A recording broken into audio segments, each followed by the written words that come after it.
want to discuss the sound as well? Yeah. We good? Sorry. I thought you were trying to me.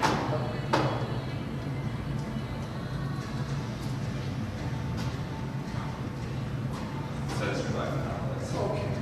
Yeah, please go ahead. Yeah. Sounds good. Perfect.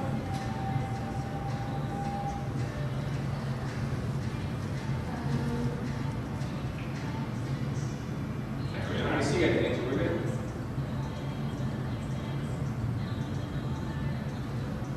So slow. The Wi-Fi stream works so well. Wait, Brian, can you simply do a representation of your work? Probably not. It would probably just be like, read over Antonio's report if you need anything, and I can say that. Sure. If you want me to, I can fill it in, just be like, here's his report, if you have any questions or anything like that, just shoot him an email, Sure. and he'll get back to you. Okay, or yeah, sure. It's in the minutes or in the agenda. Yes. Okay, good. That's typically, I mean, that's how we did it last year, Okay. because especially if they're project-based, none of the other exec have the specific answers. They're more like very general and probably most likely vague, Yeah, because we don't want to be inaccurate, so. That's fair. Yeah. That's, completely. Just curious. All Yeah, right. no, that's a good question. We did. Yep, and I'll take everything down and put it in my office. Yeah. Thank you, sir. Yep. Let me know if anything breaks or doesn't work.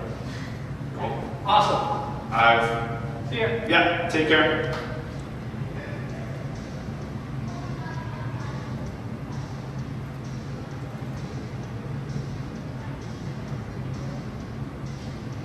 Were you on call? Yeah. This one, yeah, okay, I remember asking that before. Yeah, it's always so hard to keep track of.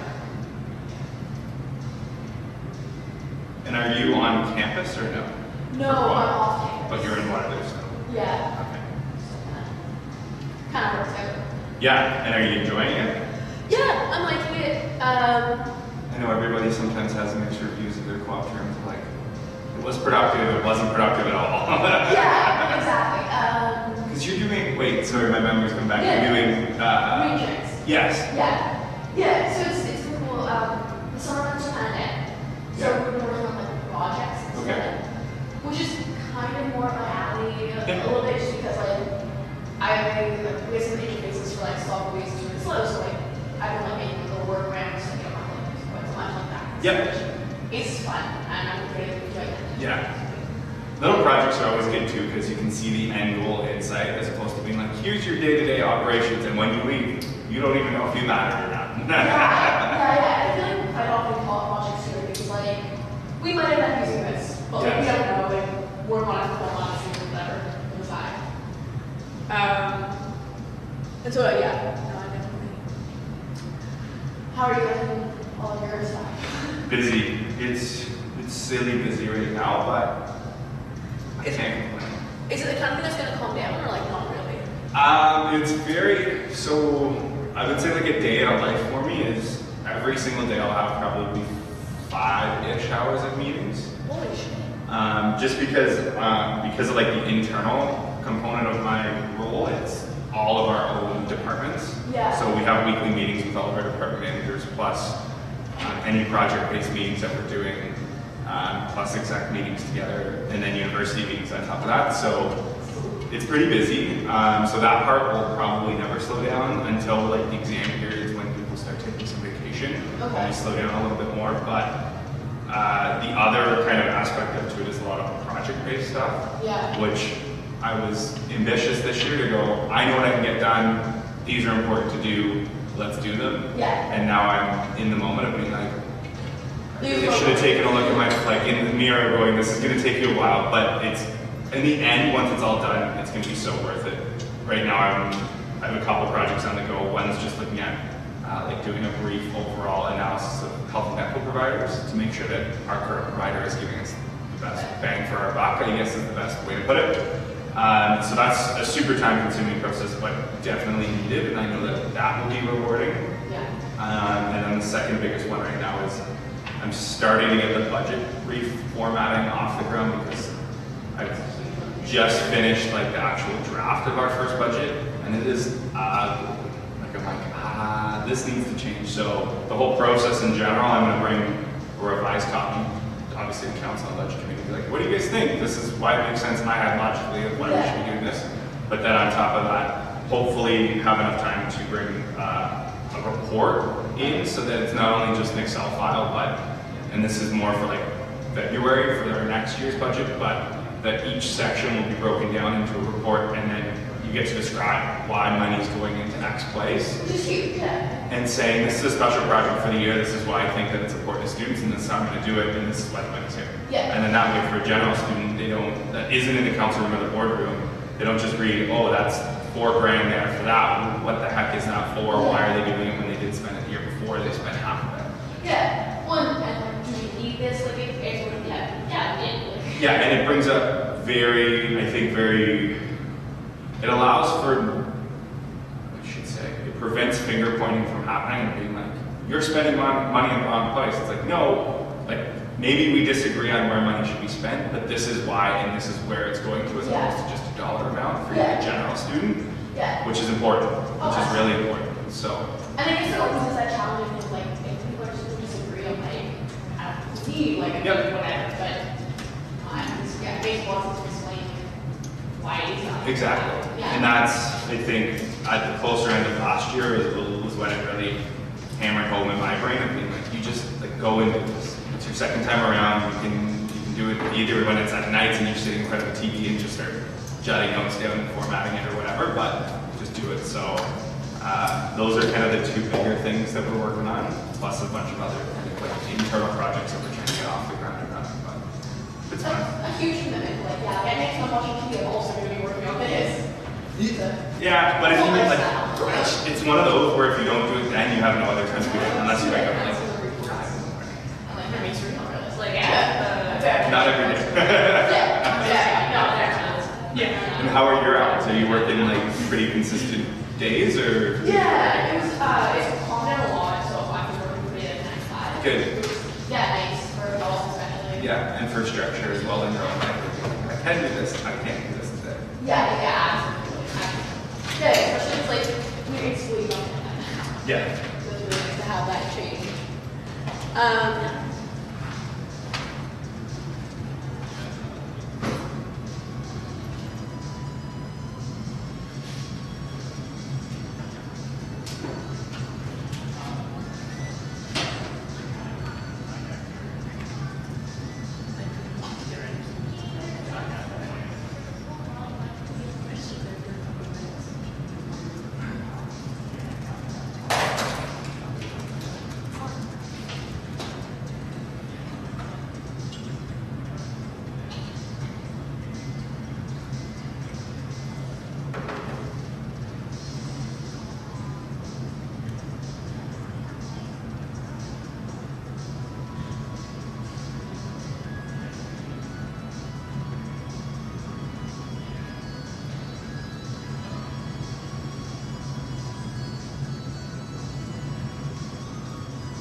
Huh? We had them last time. We didn't have them last week. Like that.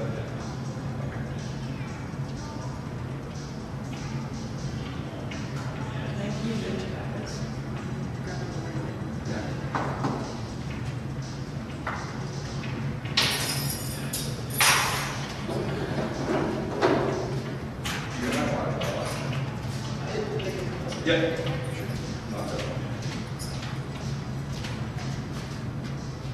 It's the second part, right? Yeah.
to speak about the Environment Council's report? Sure. Okay. I don't want to be okay.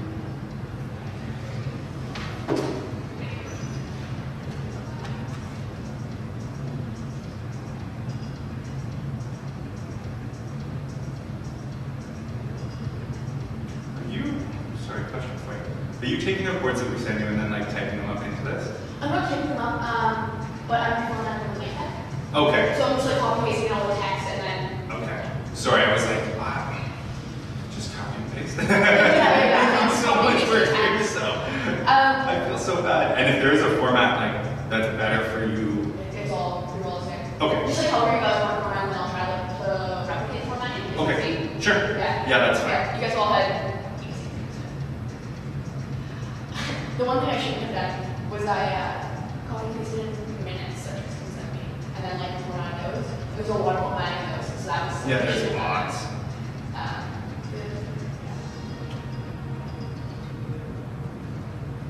It just means on the PDF you can put in people's names and then it will send you a report. Yeah. Which is like nice.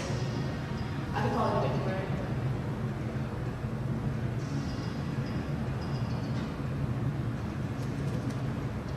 I just realized I have my own minutes format for things. I'm gonna add that to it. Oh, are you gonna make changes and send it back? Oh, sorry, no, not Okay. it's yeah. How's your weekend going? Alright, tired. Fair enough. Weekends are like that. Yeah. We don't have time.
Thank you.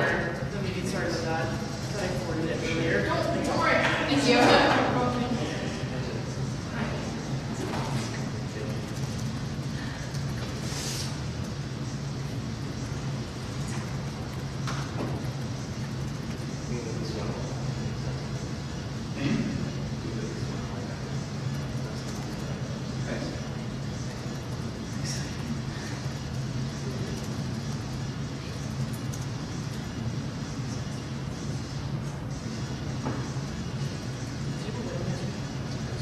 Yeah, you did.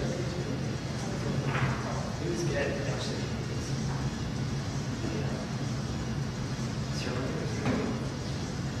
Was pretty good, actually.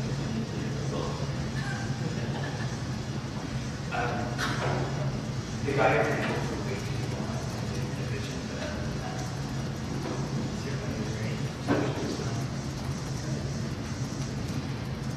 You have the X's. I didn't know, so that was great. And saw a lot of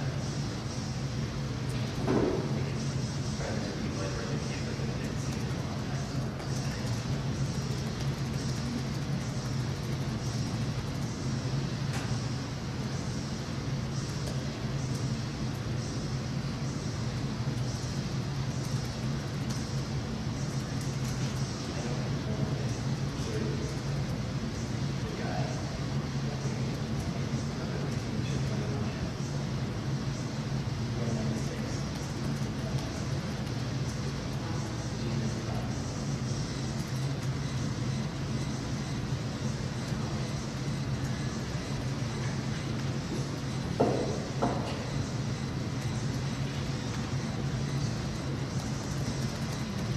They had a 4-year-old flower girl and a 6-month-old ring bearer. She was the cutest thing. Oh my goodness. And they're both like spunky little kids that like don't cry and are just really entertaining. They kind of stole the show. And then the best man, for a moment, forgot where he had put the ring. So he started thinking, Is this the wedding you were part of? no, this is the one I was at yesterday. He forgot where he had put it, and then I guess he had sent the box down with socks, so he wanted to take each kind of sock. But he legit had forgotten where he put it. That's so funny. Super funny. So, all in all, it's really entertaining.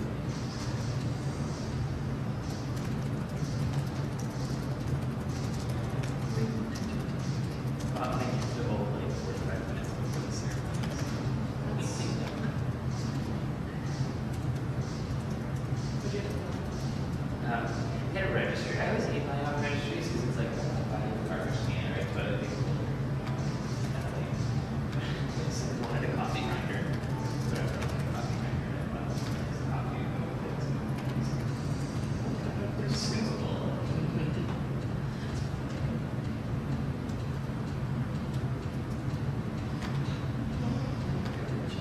But then you know that's your gift.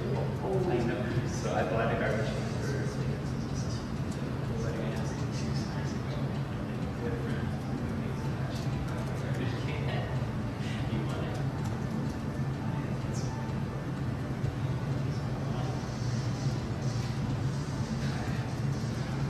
I was wondering, like, we don't have to style it.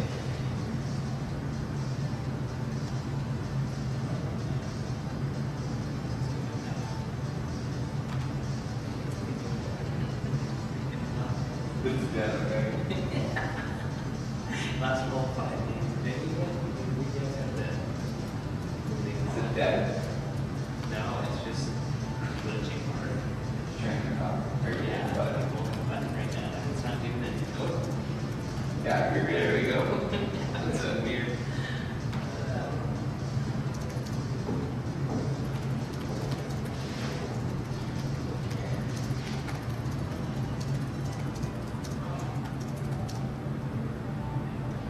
So what's the coordinator for?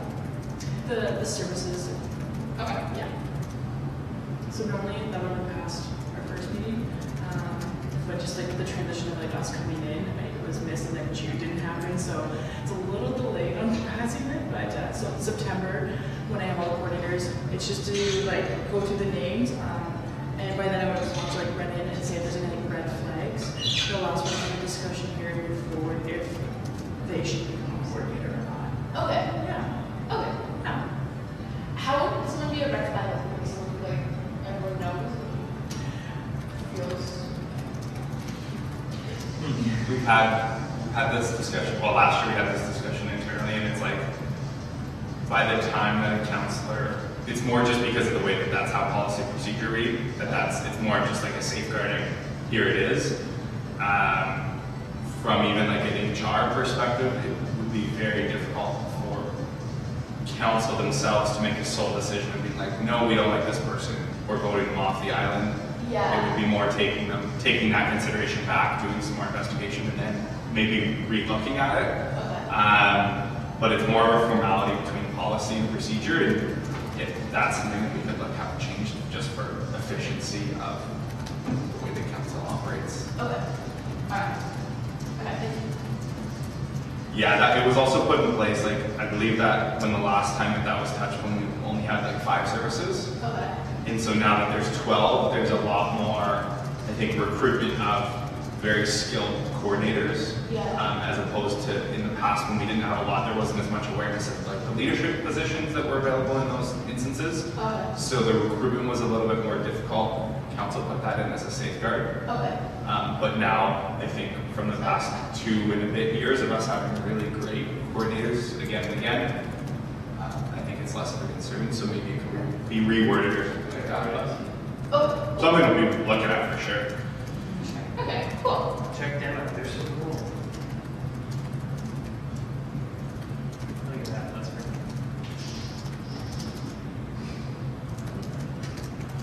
cool.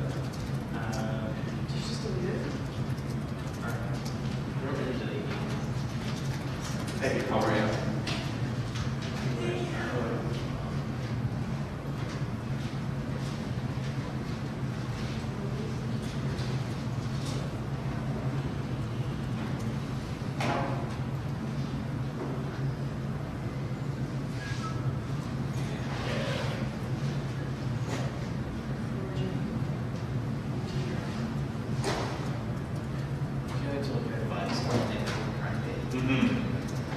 Speaker I got is unreal.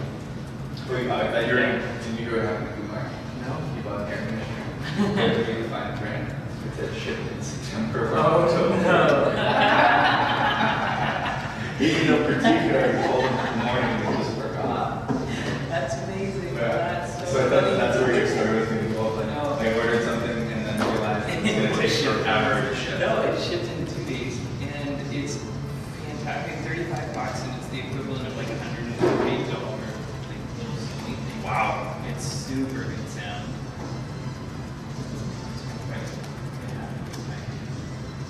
Impulse behind.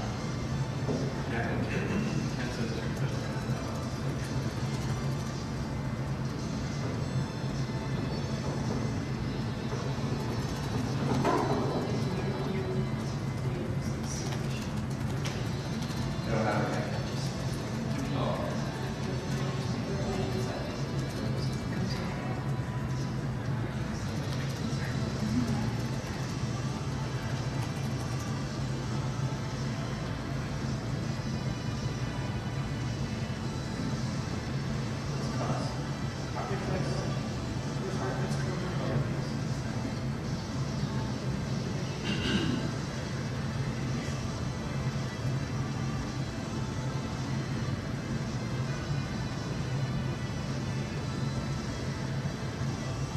There's a branch just right there.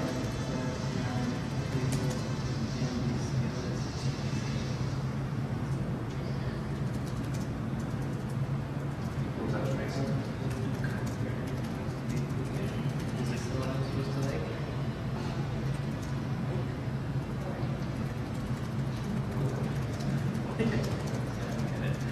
So, Is this the one?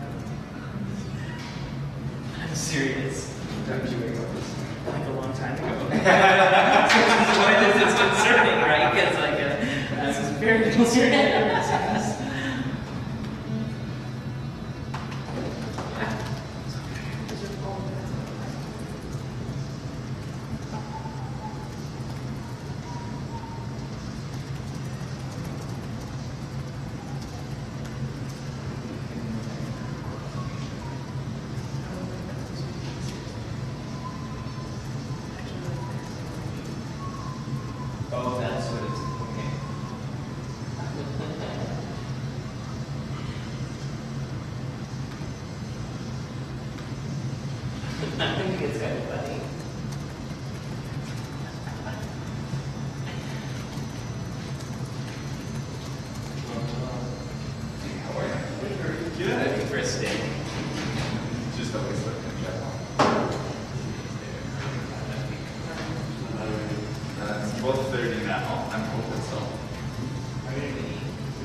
Only all right?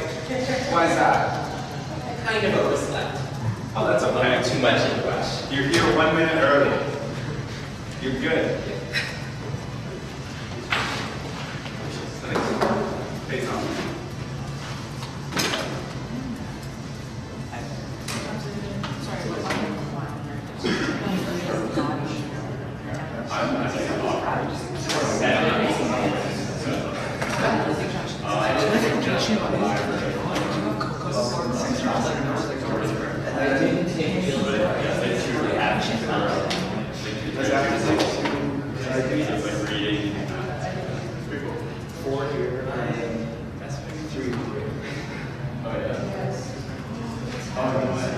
Sorry, this Sunday.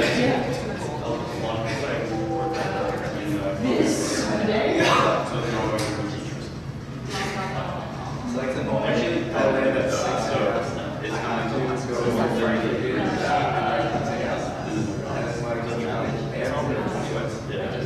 2 hours away. You're and then that night, I write you for recovery. I feel like the only thing that like I'm not sure that So I went to Frankfurt. I used to do but that's totally that's not We're at 20. Right now, it's getting so I'm going. Oh, wait.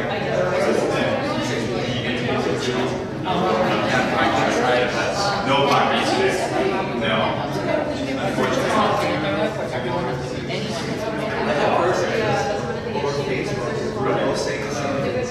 Plus conference. Exactly. So we give you Exactly. the funding things that we have like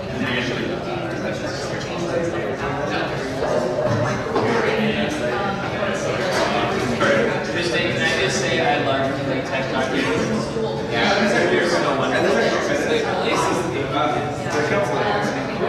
I scroll through it as we go through. I got a lot of work to do out here. they have to meet their guidelines. And then I was okay, my colleague was tomorrow. I just steal this one. And then I said, oh, I'll see you guys. No, Dakota's not here for this. Sorry, this is all messed up.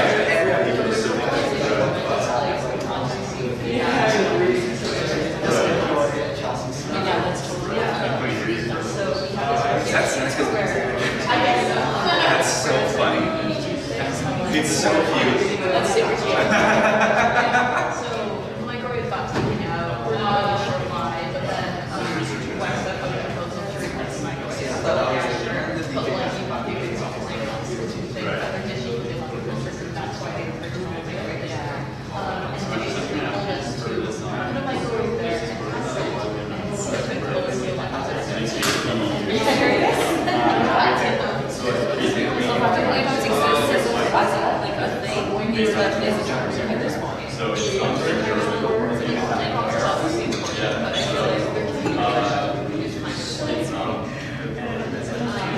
Why would I say that? There's also a couple things that are just really small, but like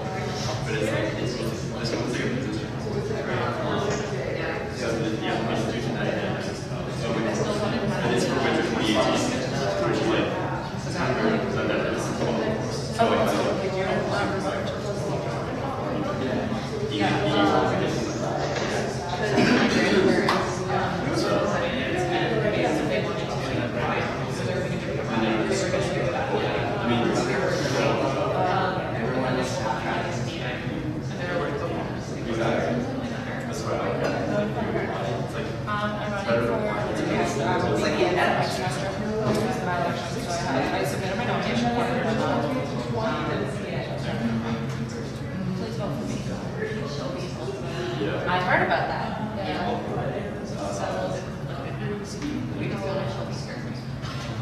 No, Shelby School's everybody. Like one of my friends who was in this name would help. Let me know. Shelby was actually like going to the picture of Shelby. Almost too much. 24. My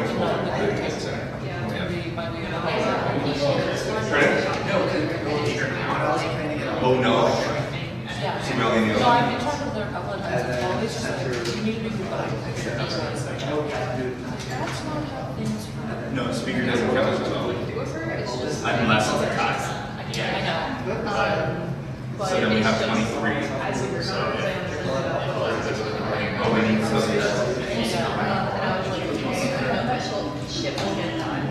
I don't believe so. Plus, Yeah, see, for me, yes, very and we need, well, that's the part that we have. Alex is already busy. So we're good.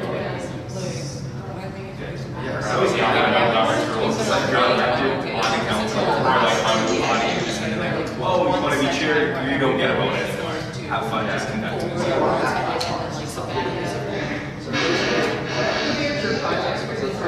we have form, I think we should. All three of them. So like, I say we start. The whole body here. There it is. Okay, there we go. Alright, if everyone's ready to start, let's begin.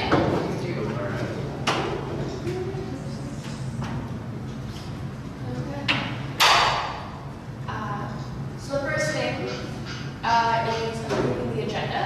Does anyone have anything to add to the agenda or any issues with the agenda? Cool. Then next up, have people had a chance to look at the minutes for the meeting, for the previous meeting? Did anyone have any problems with it? No. No. Someone misspelled my last name. I spelled E-Y-R-E and not A-Y-R-E. That was how it's spelled. Can you email me that? And I'll make that correction. You just asked the email them?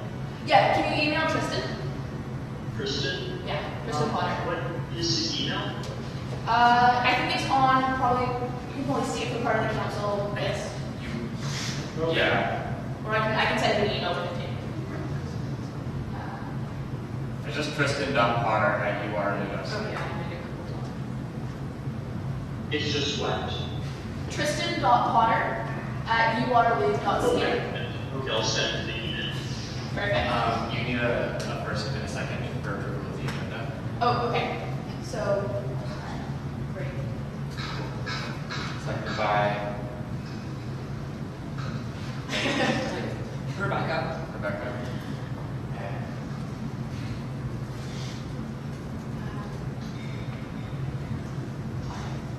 And so if there are no objections to the minutes from the previous meeting, can we have someone, I can move that. alright. And we need two people to second it? I second it. Cool. Alright, so next up, we have council reports. I only received one. If anyone else would like to give an informal one, that's alright as well. But in the environmental guys up first. Yeah. So I mean, like in general, our overall report just includes general things that are going on within the environment faculty. We're seeing a lot of renovations take place. We're still in the process of discussing with important stakeholders, such as the ESS president and the ESS exec, on how they would like feds to kind of assist them going forward. In general, what we've heard right now is that they prefer to do a lot of things internally, just because a lot of environment students tend to stay there. We didn't include any recommendations in particular in this report, because we do want to further go with research. Also, the VP Education and Rebecca have kind of been working together for the co-op then. So we're seeing that push forward. Also, future recommendations might include investigations with how plant ops can better interact with students, because we saw a lot of issues with the renovations being stalled, especially the student-initiated ones, just because plant ops is not being responsive or not giving important details until later. And as well, they have submitted a formal report that I've attached into a new copy of the minutes, and I sent that out right before the meeting. So we have more to see what it is there. Would anyone else like to give an informal council report? In that case, we can move on to committee reports. Are there any informal ones? Didn't see them. Right. If not, we can move on to the executive reports. So first up would be the president's. Antonio's not here today. I've included his written report in the agenda, and if you have any questions, it's probably just best to email him about them.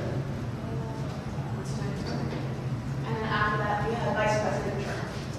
Great. So from the update I provided, I'm going to provide further updates. So starting with the Wellness Committee, essentially, just to remind everyone, the committee is currently just 3 of us internal with feds. And so it's the Director of Campus Life, the Special Events, and myself. And so we're just continuing to connect with stakeholders on campus and making sure that we're not overstepping our boundaries. And the goal of this Wellness Committee is to ensure that internally that we are doing the best that we can to provide for the students. And so last week we met with health services and counseling services, and they're on board to start working on a better partnership with us. We have now reached out to athletics and housing and the SSO in order to start combining our workforce and providing that a better experience for the students. So moving forward, we're going to start doing a critical analysis on our wellness/wrap-up week and addressing the point of if 1 week should be the way we address like through events, or should it be throughout the term? And so we're going to start looking at collecting feedback from the students. The Service Advisory Committee has been rolled out. We have 1 service that has responded back to it, and that is the Women's Center. So we're going to start meeting with the Women's Center and seeing their topics in which they wish to advocate on, and so that will start happening next week. And then we're still waiting to hear back from the 5 other services that we have reached out to. To give the reason behind not reaching out to all 12, since it is a pilot, we hope that we can make sure that the 6 are being well addressed, and then reach out to the following 6 in order to bring them on board.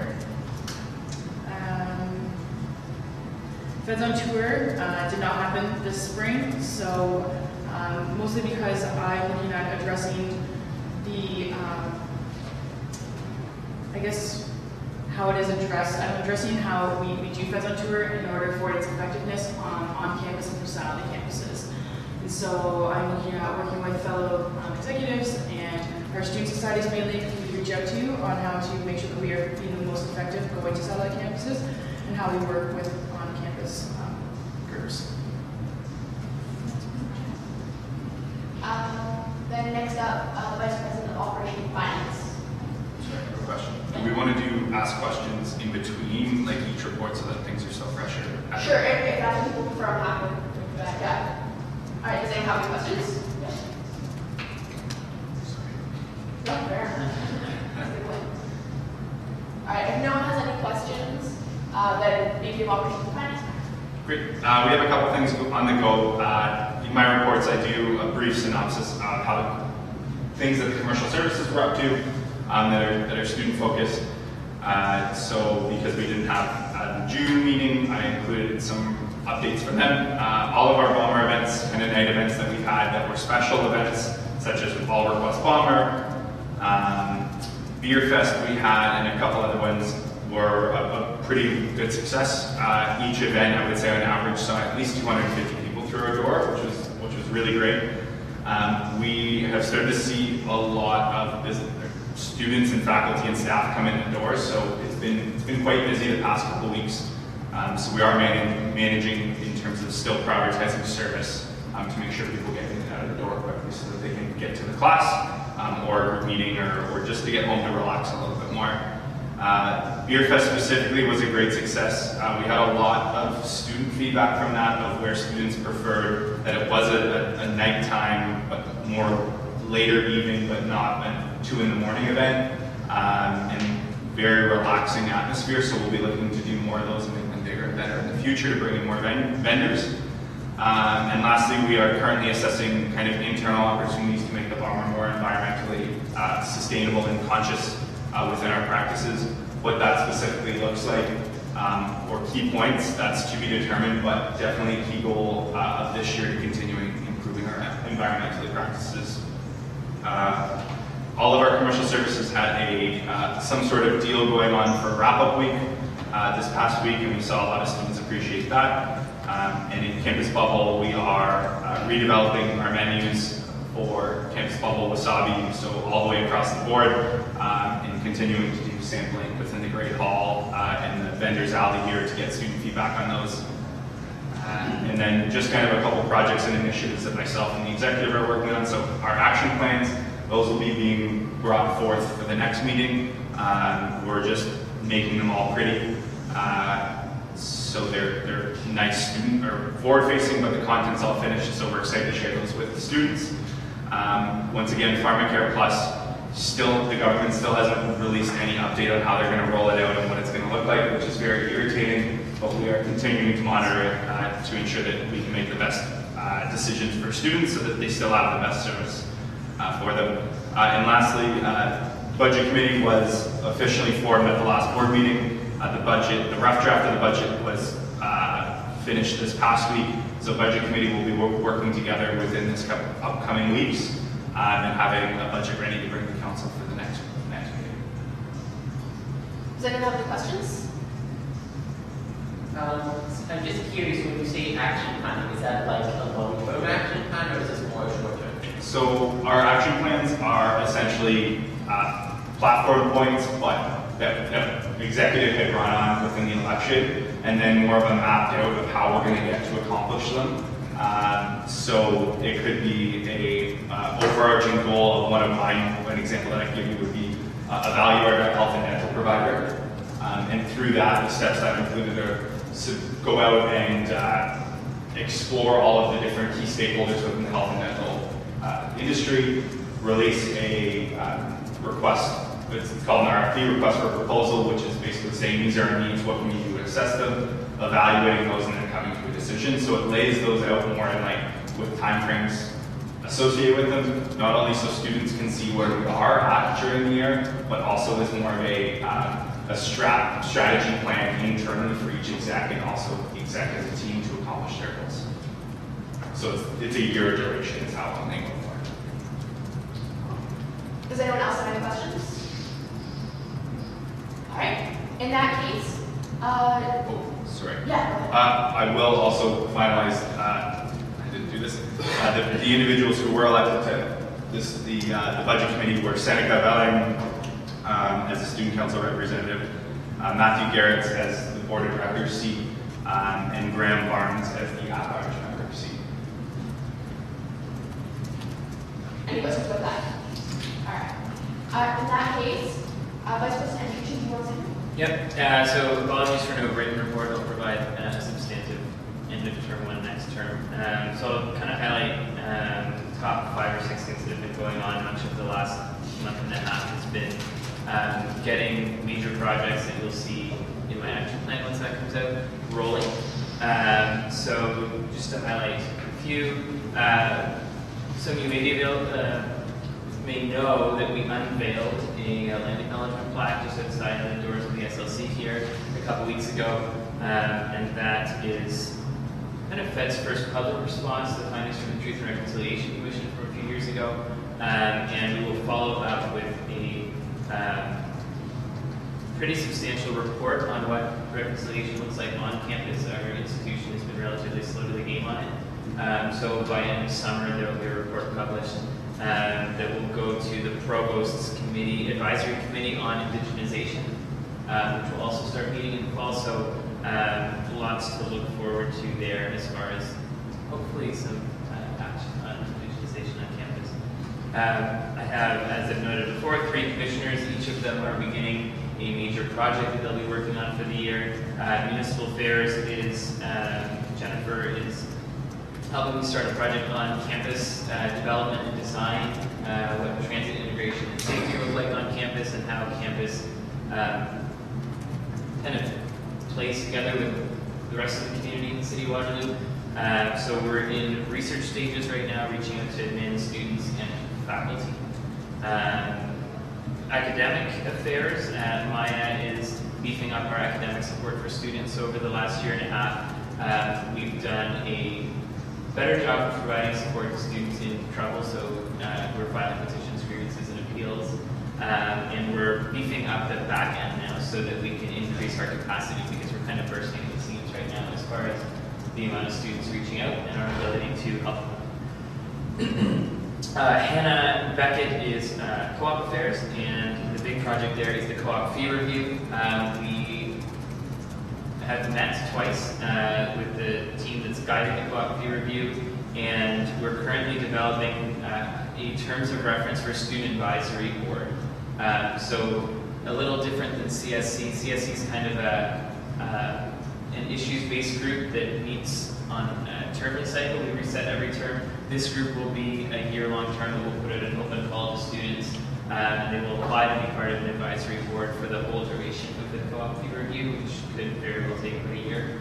And we're looking forward to that. So more info to come, and I'll likely send you each an email through the council mailing list in case you're interested in actually applying to be on the advisory board.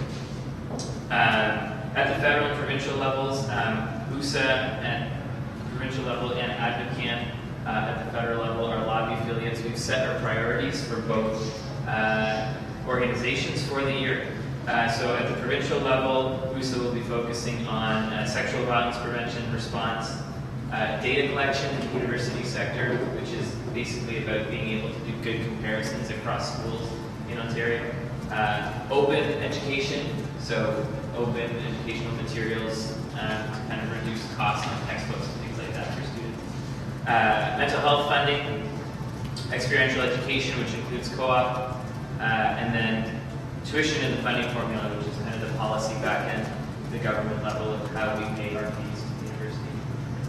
And finally, at the federal level, we'll be looking at Indigenous students, mental health, international students, and the integrated loans program. So in short, we will be looking at the amount of money the federal government offers students in financial aid, and seeing if we can rework that pot of money to be more accessible to students who actually need it.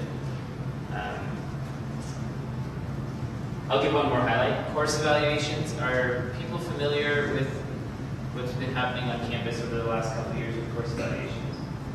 You've been standardizing them? Kind of, with the chair's indulgence, when I go into a brief update about it. I think this is very much of interest to you guys. For the last 3 years, a committee of Senate has been meeting to discuss how course evaluations happen on campus, and the committee's mandate was to improve them. After 3 years, they've submitted a report to the provost, which has been met by heavy opposition from the Faculty Association and a couple other departments on campus, largely because they seem to believe that course evaluations just shouldn't be a thing, that student input on how an instructor teaches is not a valid assessment of teaching, seems to be the argument. So we're at a bit of I'd say a little bit of a disagreement. Maybe an understatement. The report will be going to Senate in September or October. The provost will be taking it to Senate, and it may be a lively meeting because I think there will be very passionate students on one side and some passionate faculty on the other. So if you're wondering how you can be involved, I would talk to your senators. So I am on Senate, Antonio is on Senate, Thompson is on Senate, and then each of your faculties have a Senate representative. I will be gathering them at some point in August to talk through the report and make sure that we're all on the same page as far as being able to support the recommendations that are there. Is anyone interested in actually seeing it? Because I can share that with you guys. I'll send it out to the mailing list. And if you have comments about it, things that are good or things that you think might raise questions from people who oppose the report, you can let me know. We're just trying to be as prepared as we can for the meeting in the fall to make sure this goes through, because it's something that was initiated by undergrads in part about 3 years ago. We want to actually see it go through. So I'll leave it at that. Does anyone have any questions? I was wondering about international tuition hikes. Would that be something the feds would be looking into? Yes. Okay. Yeah. So I did an interview with CBC Local on the radio Thursday morning after a report came out of CBC Toronto about international tuition rates. And our stance traditionally has aligned, both like feds and USA have aligned in the sense that there's concern about the big sticker price, and that's kind of a system issue that will take some time to solve. But at the immediate level, what we really want is predictability for students. So capping those rates of increase on campus, we've seen 8.5% at a couple points in the last 2 years. So. I believe it's 9.2 last year. Right, and so we've seen a little bit of movement that's somewhat encouraging from our university to try to curb those increases. And that's really the number one thing we'll keep pushing for.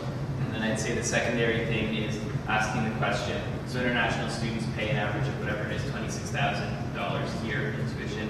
What services do they receive for that? So not just tuition and education and classes, but there's a huge disparity in the services accessible to international students across schools. And there will be a report coming to the Board of Governors in October detailing that. So if that's of interest, I can make sure you guys take a look at that too.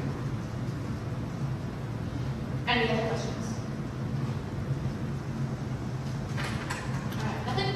Okay, in that case, does anyone else have anything they would like to say before we move on to the special orders? Any reports to give? So in that case, the first thing we have is a motion to ratify Vishnavi Gupta as a average member of the President's Advisory Committee. Sorry? You second it? Yes. I'll do it. And the next thing is a motion to ratify Hannah Sessing, is that, yeah? As an at-large member of the Internal Administration Committee. All right, Ryan, was it? Perfect. Okay. And so next up, we have a discussion about ballroom. Oh, okay. We need to vote. Yeah. Perfect. We will do the discussion. No, sorry, on the motion, on the two motions. All right. Just compile them together and go who's in favor. Okay. All right. No worries. So we vote on the motions to ratify those two members. So all those for?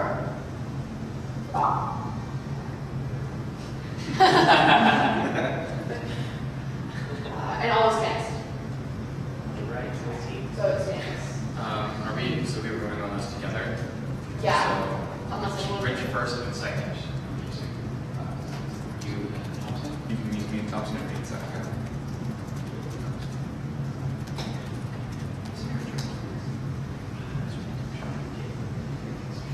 First on Skype, can you rather us message or say aye because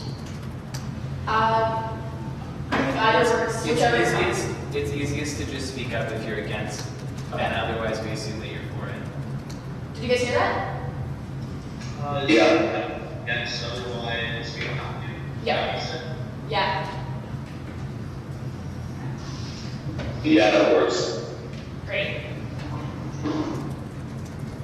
Alright. So in that case, next up we have a discussion about the ball reading. So this is a little bit, another issue that'll need a little bit of background. So 3, maybe 4 years ago now, undergraduates, it was actually largely driven out of the VP Education's portfolio, began talking about fall reading break. We never had any sort of break until 2 years ago, and the VP at that time ran on a platform to have a referendum, which gained significant support from students. So the next step was to work with the university and faculty and staff to develop a fall reading break. And the result was a 3-year pilot of the model that we experienced this past fall, where 2 days were added to Thanksgiving weekend. The Student Success Office has done some research and taken feedback from students. They came to present to an informal group of people representing staff, faculty, students, the administration about 2 months ago. And what came out of that discussion is that nobody is particularly thrilled with how the 2 days went. Students thought it was short, faculty thought it was confusing, staff didn't even notice there was a break. So the discussion, rather than moving towards what the committee was asked to do and give a report to Senate, basically went back to square one of what sort of break should we have. We've met a couple times since, and I think the point that we're at now is it seems in some ways inevitable that we will eventually have a 1 week break.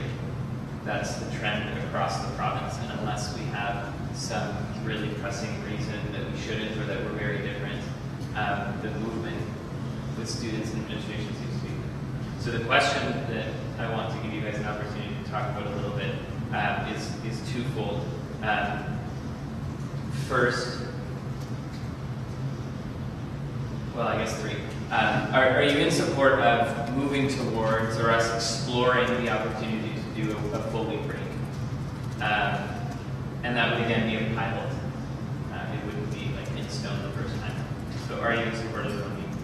The second is, what are the things we could give up? Because we basically need to find 2 more days in the calendar.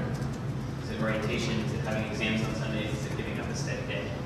And then, well, let's answer those 2 first and I'll come back to another. But is there general initial thoughts on? I think there was kind of a bit of the first years from, so I guess the class of 2021 kind of got screwed out of Frosh Week. Yeah. So like we only had like 2 or 3 days or something, which really kind of was unfortunate. So I think taking more days out of Frosh Week would kind of like eliminate it from existing. So at this moment, that's sort of concern, I guess. Yeah, that's it. What are other universities across the province doing to make sure they can have a week entirely? So I know Laurier does, their classes start on Thursday like we did last year, but what else would they do to make up for the rest of the days of the week? So is that a related question? Yeah, no, I was just gonna pop onto that. Like generally, orientation week is pushed a little bit earlier. Yeah. That's what happened in the case of McMaster. They moved it ahead a week, which messed up a little bit of orientation things, but they have like a full 10-day period where they had orientation week. I think that might be a good thing because then there's like a whole week where first years are kind of just doing their thing. So I'll just answer that your initial question. There are a few things. Moving orientation week is not a common one. It actually happens. I don't think it happens anywhere but McMaster. Because of move-in days, so largely, Brian can go into detail if people are interested, but because of housing, so it would mean that all the residences and everything would need to be ready earlier. So that tends to be not a popular option, because it's a lot of resources that need to go to that. A number of schools start on the Wednesday. So I don't know if that might be bumping move-in back by a day, but orientation becomes half a week of full programming, and then half a week of programming interspersed with your classes. So lots start on Wednesdays. Other schools have fewer exam days than we do. So our policy says university policy says we need at least 12 exam days. In practice, the last several terms we've needed 13 exam days. And that's kind of up to the registrar's office, and it's one of the trees that we're trying to bark up and say, do you really need 13 days, or can we compress? Sorry. And then we are one of, I think, 4 institutions in the province that have 2 study days. Some have none, many have 1. We have 2. And then the last one would be Sunday exams. So Laurier moved to that a few years ago. Other schools have as well. Where if you look at your exam period, you have 2 or 3 Sundays that are empty days. So you could, if they suddenly free up, you can move things around in whatever order possible. That's really what tends to be on the table. I don't think much else.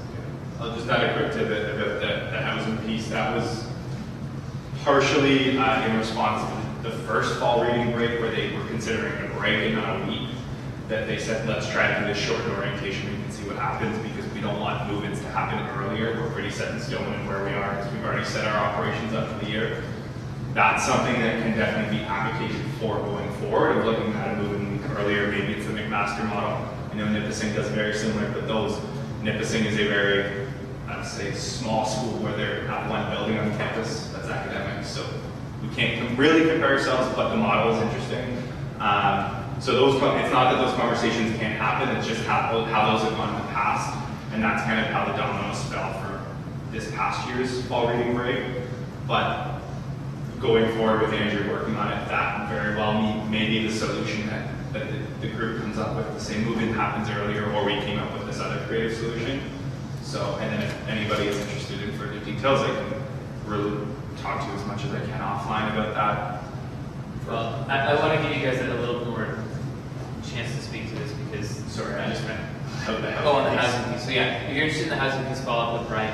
The reason that I'm not offering that as a great solution at this point is we're on a tight timeline. So the pilot is supposed to be 3 years, but the way that the university approves their calendar for following years, we actually only get 2 years of pilot before a final recommendation needs to be put to Senate. So what the committee has discussed is actually extending to a 4th year so that we get 3 years of piloting a break. So we had last year, we'll have this coming September, and then a following year before students need to go to referendum again. And the goal at this point seems to be for that 3rd year, which would be September 2018, a year and a bit from now, can we try a week? Can we get a week scheduled for 2018 so that we actually know what it's like before we can make a full decision? And the reason we're on a tight timeline is to give a week break in 2018. That needs to be decided in November 2017, so like a few months from now. And between now and then, it means coming up with a schedule, getting feedback from the 4 stakeholder groups, students being one of them. So this is getting tight, which is why to the initial comment about orientation, is it technically an option? Yes. Is moving orientation week back technically an option? Yes. At the point we're at right now, those discussions are likely too big and too time consuming and require too much consultation to actually have a proposal to Senate by the fall. So what I'm trying to feel for from council is if putting Sunday exams and the study days as the undergrad kind of offering things that could get cut to facilitate a week, is that something that's appealing to us? I can cancel that. Yep. Seneca? Hey, sorry, I'm a little behind. It's on a call, so I've got a couple of lag. So yeah, I'm thinking that taking study web may add stress to students and might be more, it might be more than they Can you type out the question? Yeah, sorry, the connection's really bad. Could you type it out?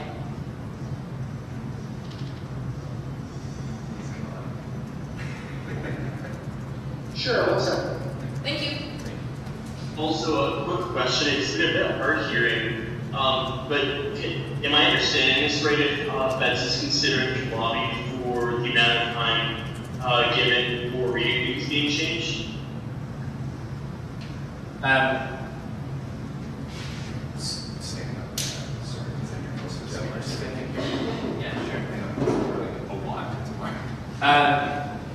So as for the timing of the week,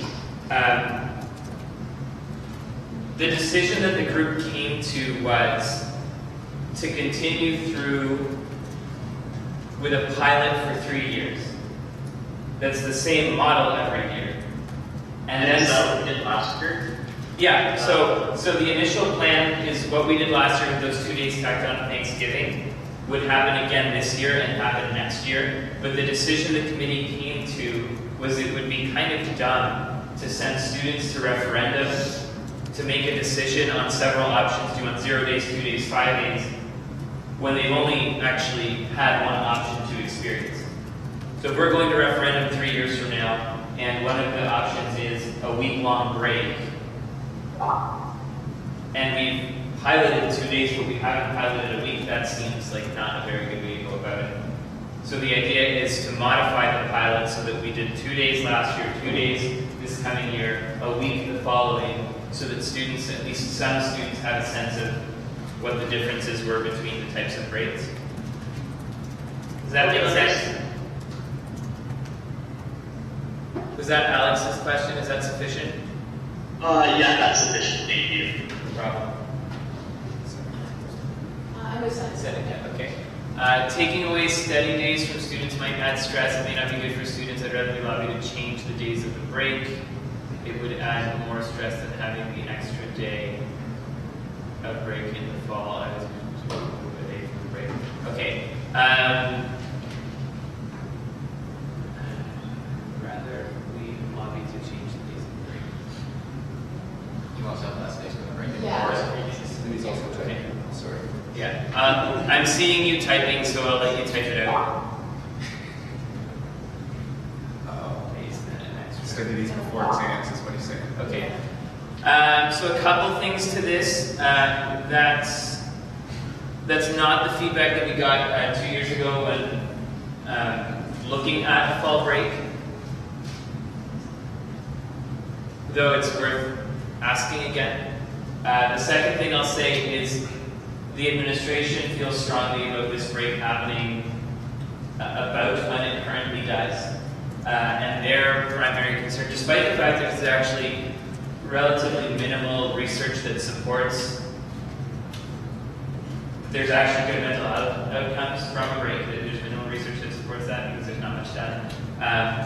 The university sees this as something very important, particularly for first years who have an opportunity for an extensive break 6 weeks into term or 6 weeks into their first term, which to them is a major piece in increasing first year retention, which has been a concern over the last little while.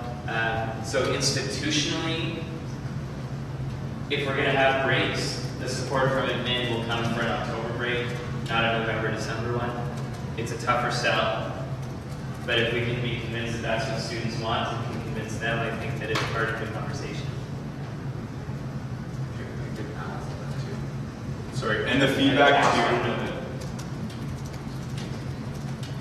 Well, can I make one suggestion about the timing of the break? Yes.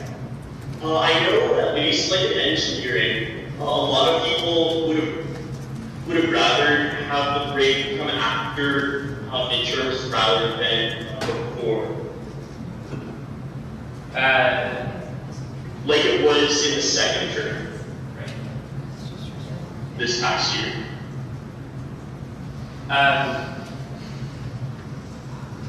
Okay, so just to be clear with where I'm coming from, I am not at all trying to be dismissive of what different students, particularly different pockets of students, would prefer. The difficult situation that we're in is the Thanksgiving weekend, that extra day off helps give an extra day of break without having to find an academic day to take off. So as far as the timing goes, given the challenges we face, to not have it adjacent to Thanksgiving sends us essentially back to the drawing board, and frankly, at the administrative level would derail the conversation for us. So unless we can prove, like, beyond a shadow of a doubt that most students do not want the break adjacent to Thanksgiving, I would suggest that's not a path to go down. Okay, fair. Because the situation we're in right now is we have undergrads, grads, faculty, staff, and the admin in a room trying to find 2 more days that we can take a break from. If we move the break away from Thanksgiving, that's 3 more days. And it might not sound like much. It's actually a really painful conversation. So my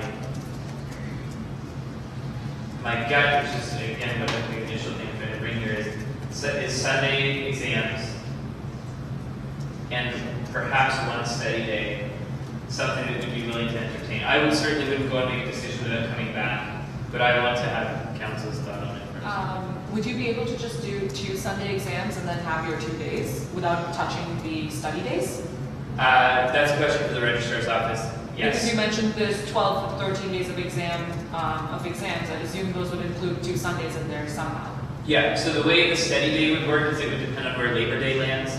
So if Labor Day is late, that would be the chance where the study day gets axed. with an early Labor Day, the Sunday exams should suffice.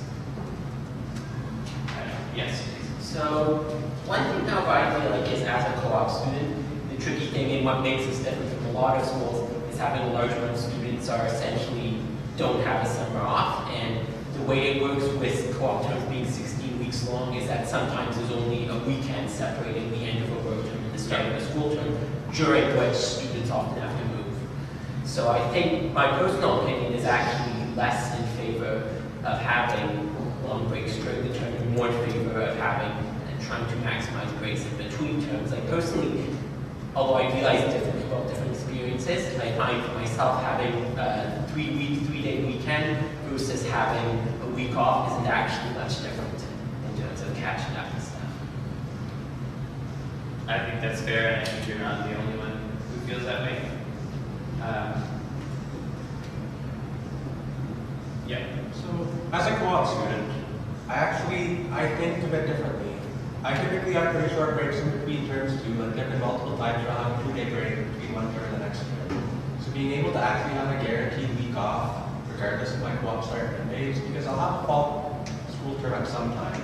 So like the 3-day break was nice last term, but you don't really have time to take a break for 3 days.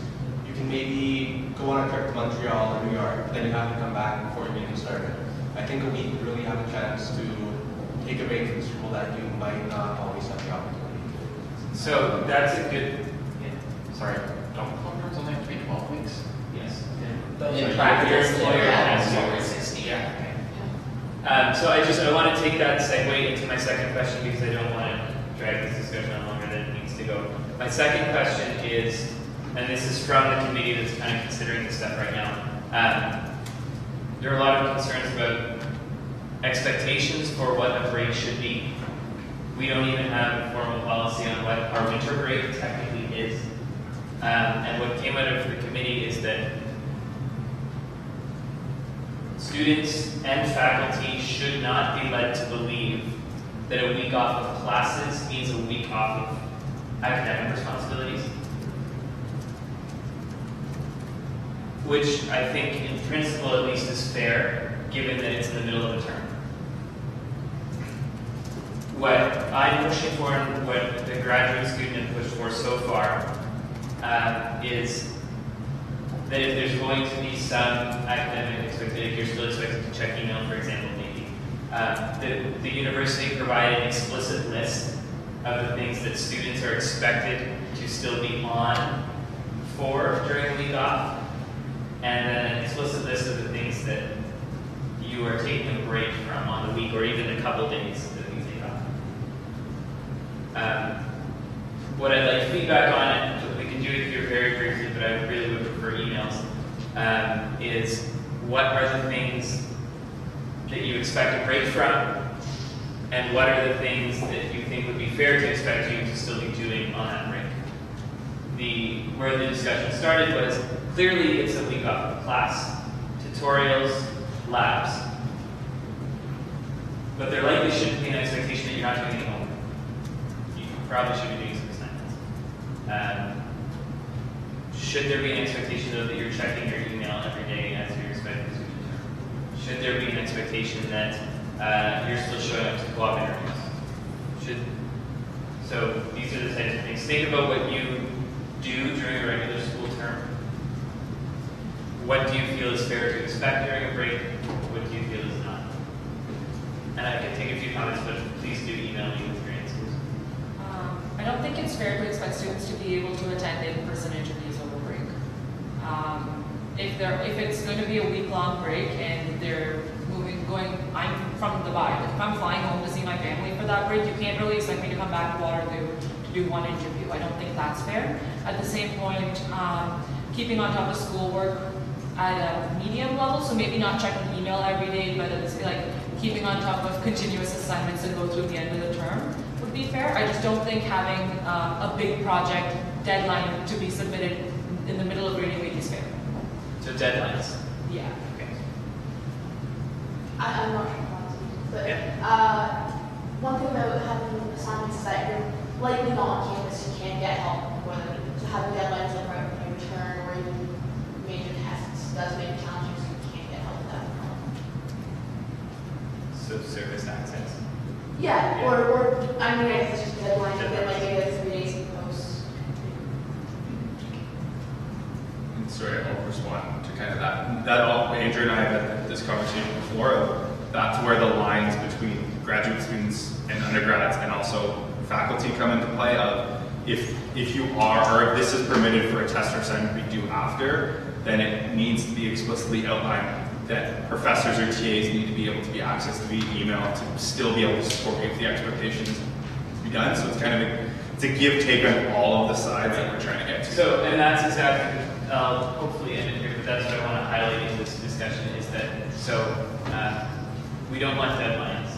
And presumably students would want support if they're being expected to work on assignments. And it's been suggested that maybe we shouldn't be checking email daily. But then if we're also asking for support and asking faculty to be checking their email daily, to provide that support, should students not? So that's the type of discussion that is going to happen in this committee, and I just want to put that out there so you guys are aware that it's a give and take for all of the 4 major stakeholders plus the admin around the table. If you have strong feelings about any of this, please talk to me. Please email me, because I'd like to be able to kind of compile stuff into a little bit of a report of some sort for myself for the next few committee meetings. I'll let you guys know how those go.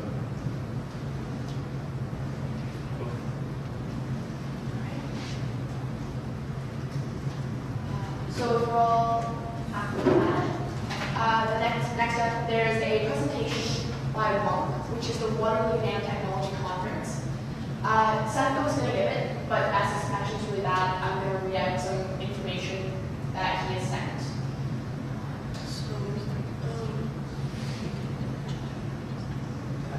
I'll also send you guys out an email with this information package attached so you guys can see it. I think the idea behind it is it's a nanotechnology conference, but they feel that there's a lot of room for every faculty to participate in it, and that there's, all sorts of environmental impacts of nanotechnology, business, pretty much something that affects every single faculty. So it's on November 18th, and it is a student-organized conference that provides an opportunity for students, employers, and entrepreneurs to learn from one another and strengthening our mutual understanding about how nanotechnology is taught and how it is used in industry, in innovative research, and how it empowers new ventures. We will educate and inspire participants with exciting speakers and informative industrial panel discussions with interactive activities. In the past, we've attracted everyone, ranging from high school students to seasoned and senior undergraduates to graduate students who seek an exclusive opportunity to learn about a different career path and opportunities and resources available to them. And then there's a page on here that's benefits by faculty, and they do have every single faculty list on this. Except that. Except that.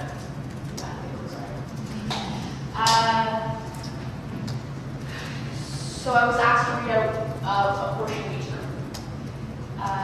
So for the applied health sciences, applied health science students have the opportunity to leverage new discoveries and work in a biomedical field, including new developments in tissue engineering, biosensors, drug delivery, and medical prosthetic materials.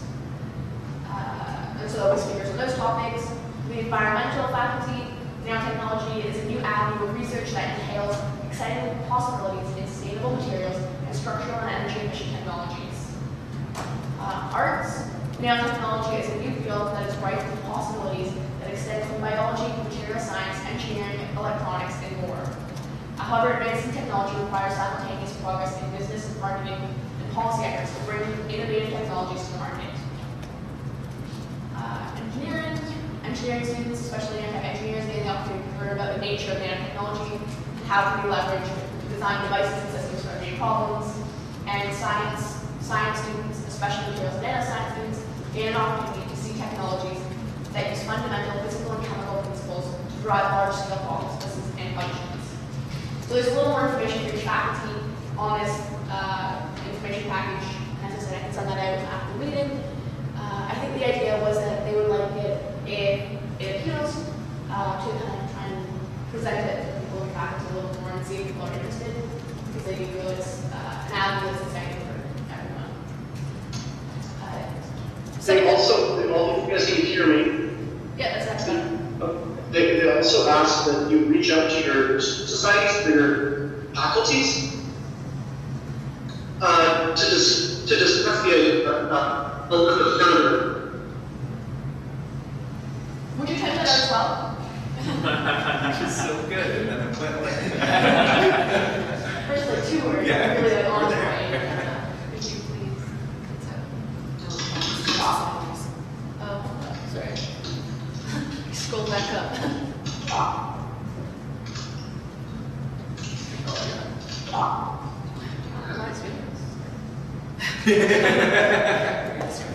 Word for word.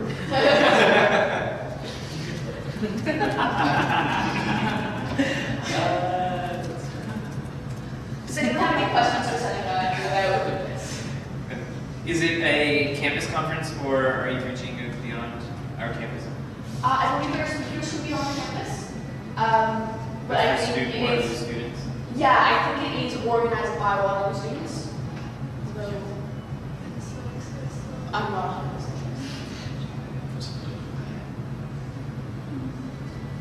Seneca, did you hear the question? Yes, I'm typing a response. Okay.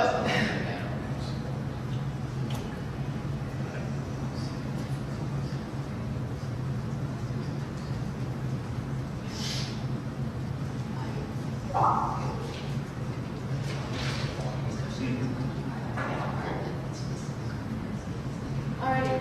Does anyone else have any questions? Alright.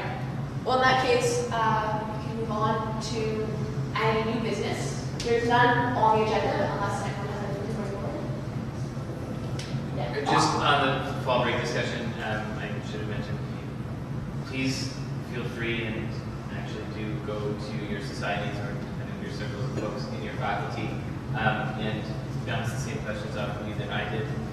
You don't need to go into long discussions about the history of fall break and all that, but I am most curious about the balance between what should be expected of students and what shouldn't be over break days, whether we take a break for 2 days or a week. So if you're able to get feedback and compile it and send it to me, or just convince people to send me an email directly, I appreciate it. Yes. Sorry, just another point of business. I was wondering if there were still at-large seats open on the policy and procedures committee and the internal administration committee. Yes, I see. There's one at-large position that can be filled with the council. Do you know what policy procedure? I believe it was filled. I have the notes here somewhere. I believe we filled it. Okay. It would be minutes. But I don't have one. I do. That's cool as well.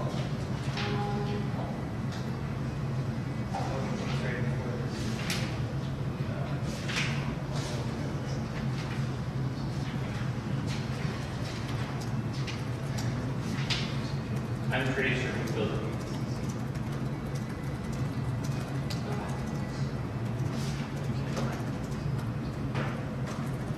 Are you interested? Oh. I am. Sorry, I checked. So it was 2 seats for policy and procedure, and it's Councilor Potter and Councilor Allen. If you're interested though, we can. Oh no, there are at-large seats for it. Oh, okay. Yeah. So both have open seats. Cool. Yeah, Should be a couple of presidents. I'd be interested in nominating myself if that's something that's okay to do. Vote. Okay. So we vote. I'll move it for him. Okay. Second. All right. And so then we vote. All in favor?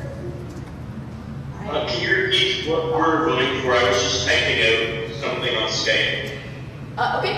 We are voting to fill at-large seats for policy and procedure and the internal administration committee. Okay. Sorry, your name. Antonio, Clark. Do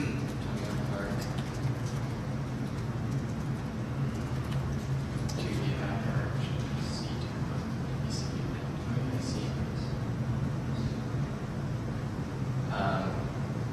Who's Yeah. Yeah. And sorry, all against.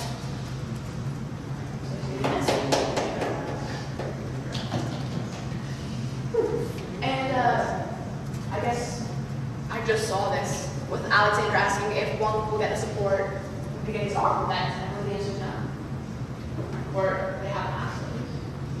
So we received an email about asking for funding. Jill had directed them to go to is it your special project? We're with like the switchover to university, we just formed like a procedure of how we can grant funding now. So it'll come down. It'll be like very soon. We'll find out. So we just have been given permission to grant funding again. Okay. If there are, in terms of kind of like other support that they're looking for outside of financially, feel free to reach out to, sorry Jill, I'm going to put Jill on the spot here or myself, and then we can go from there if it's marketing or putting on posters or whatever that may be. All right. Sure. You're on the screen there, boys. If you go up, there's an actual. Yeah, no, we read that. I'm just reading. We want funding implementation? Like a budget, is that what they're asking for? We can touch base offline off of this. All right. And it's the internal funding committee that decides if it gets funds or not, then? Yes. Yeah. Okay, I don't know if it's on it, but I may encourage everyone on it to give this money. This is highly successful at getting students opportunities. Jill is also your contact for that. You don't need to loop me into that. I have not much say over here, honestly.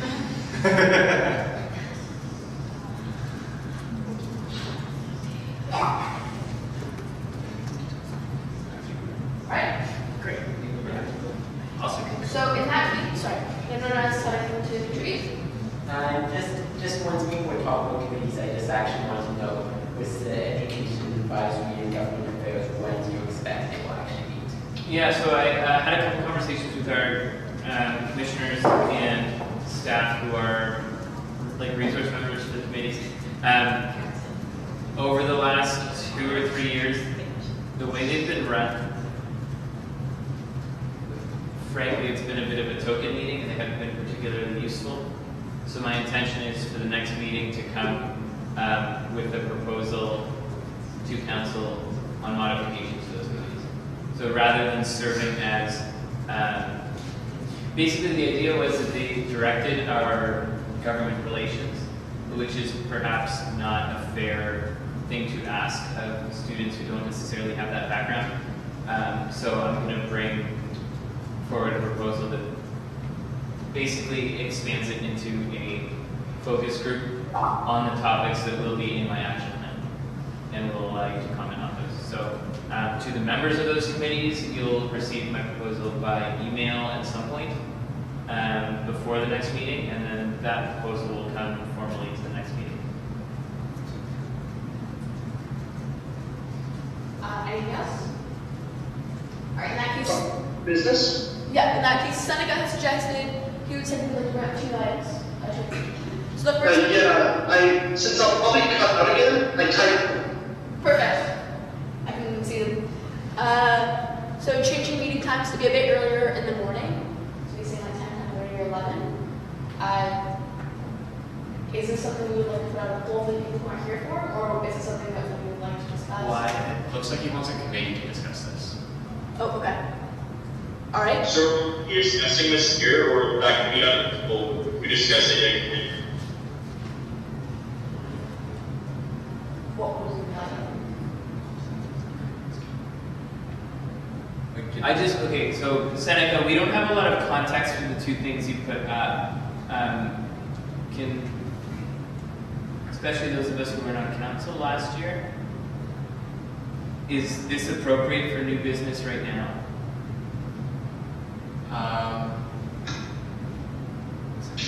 Okay, the second one is more of a board thing. And I mean, you can talk to the directors about that, and we can make a report to council if that's something that council would like. But really more in board's purview to talk about what general meetings look like. And I can say though that the online stuff is being looked into, and that's something you're looking into, right? No, that was Chris was doing, so probably Antonio now. Yeah, so it's something that's like on the table that IT is investigating, and I think didn't go to a lawyer last term, but we have bounced it off back and forth with lawyers, with our lawyer, sorry. And there was never really a firm decision. We needed to look into it a little bit more, but part of the communication there was within the Corporations Act, how general meetings are conducted. There is no mention at all about online voting. So it is a little bit of a gray area in terms of what's legally allowed and what isn't, and they were going to bring in the Not-for-Profit Corporations Act and then pull the plug, and then now I think they're talking about it still, but not really. So it's from the board's perspective, it's the consideration of risk and understanding what risk the organization is taking on.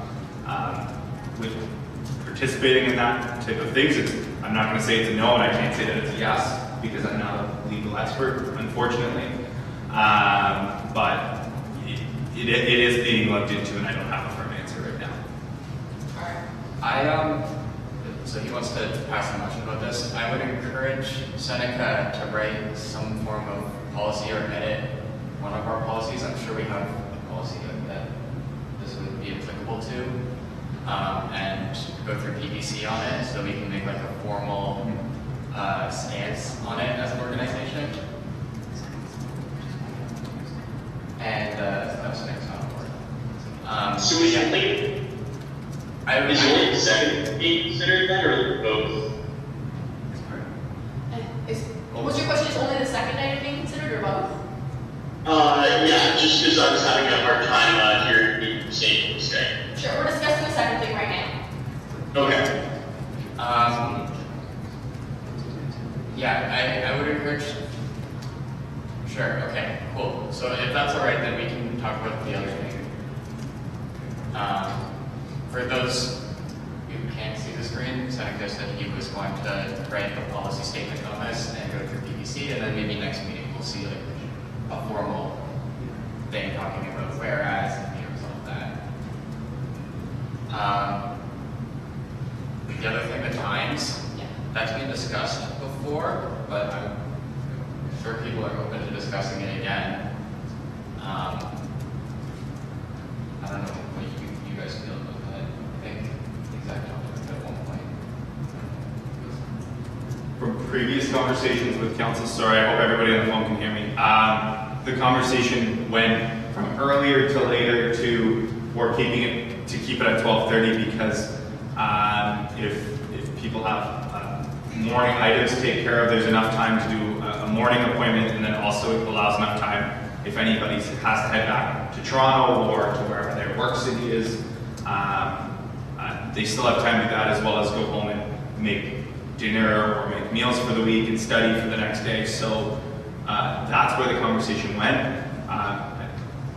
I don't know how council feels about it, but maybe it's a bigger conversation to consider in a future meeting of even days of the week that we have council on, if we push it to a weekday or if it's, I don't know what that looks like, but each year council can vary because of the individuals on it. So I think it's a worthwhile conversation to have, but maybe at our next meeting. Sorry, speaking of which, did we settle on an August meeting? What was the decision? Did I get no meeting or? Did we settle on one? I'm not sure. I don't think so. No. So something that Brian and I have talked about it briefly, and I guess we can get council's thoughts either now or next meeting, is whether or not monthly meetings are necessary as far as updates and the amount of stuff that we actually bring to council, just with respect to people's time wanting to make meetings valuable.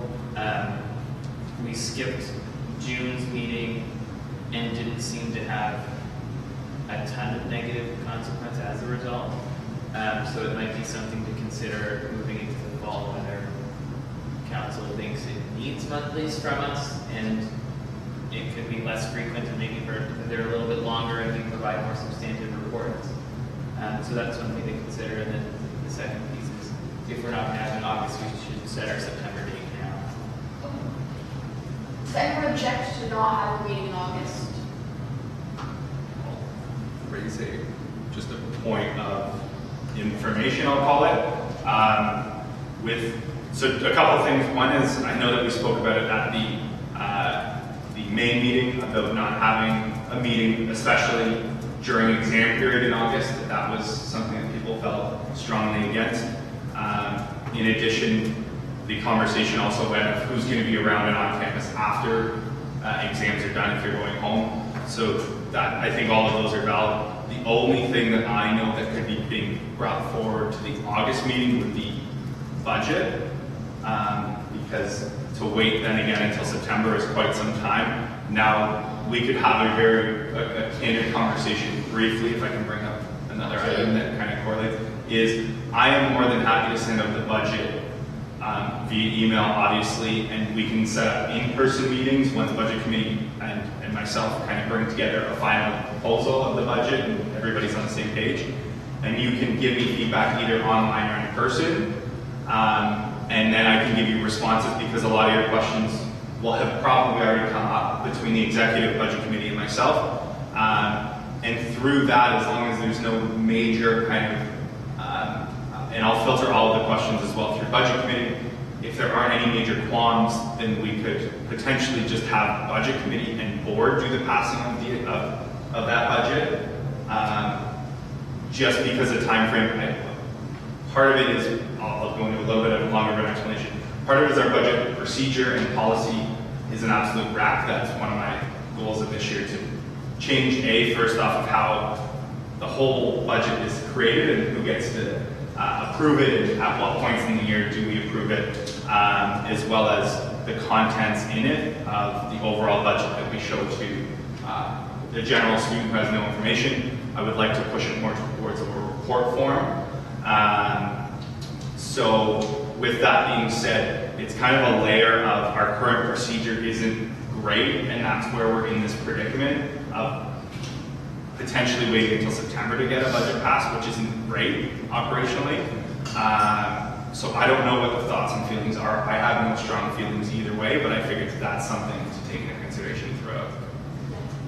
So yeah, the way I see it is that, like, I'd absolutely, like, so my personal opinion would be that I think, yeah, that seems to be our only real purpose for an August meeting. That certainly could happen over email. Like, I would suggest, however, that instead of just getting rid of the approval of council, we make that an email vote. Sure.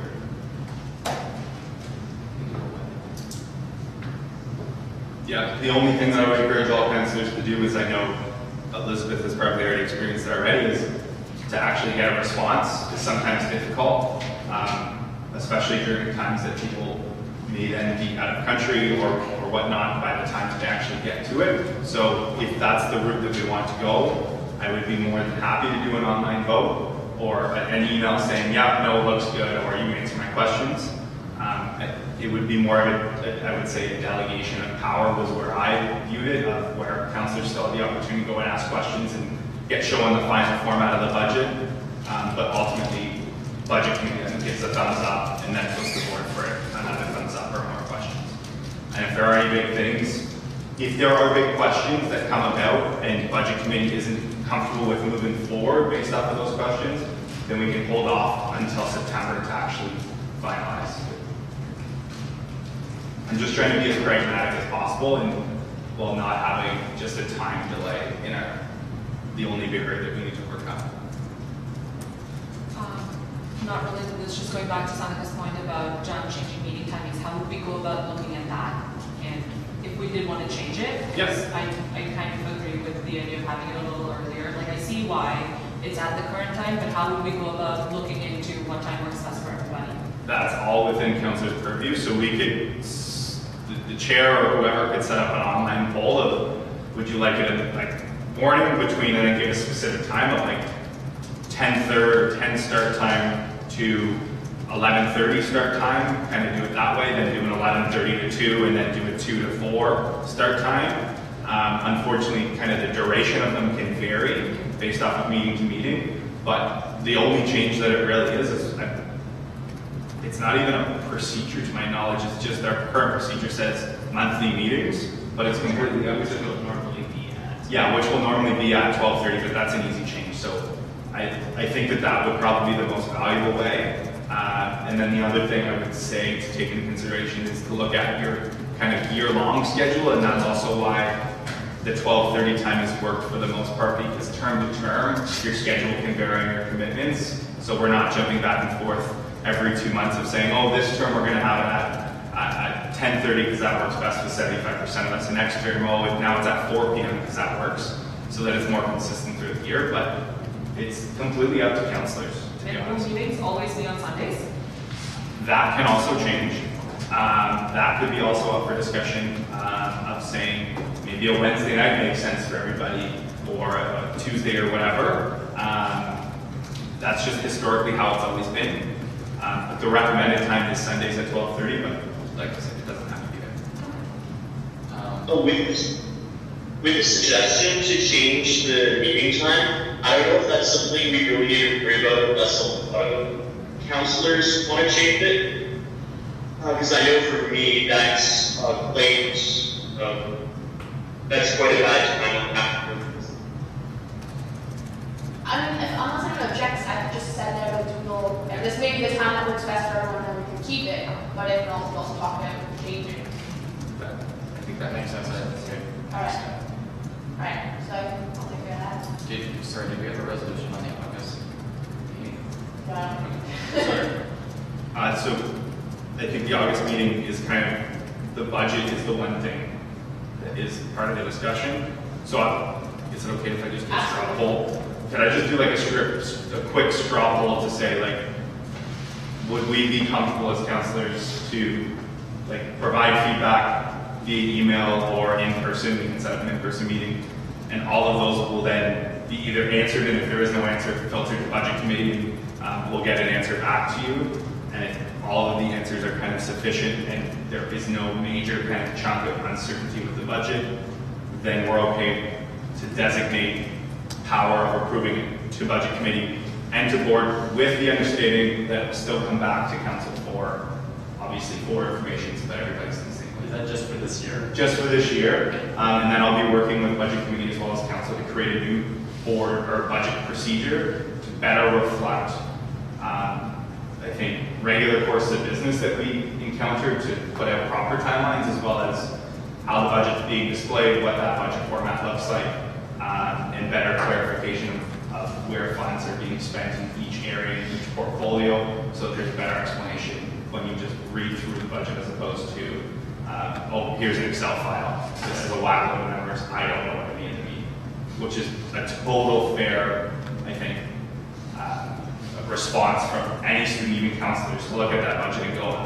where's your explanation of why you're spending? And if you're not in the budget committee room, sometimes you don't get those fine details. So that would be where I would like to push that budget towards a really detailed report. Yeah, then I'm going to put a motion on the table. Council approves to designate the powers of approving the budget to budget committee, is board with the understanding that it will be brought back for information. So all in favor? Need a second. Okay. I'll second.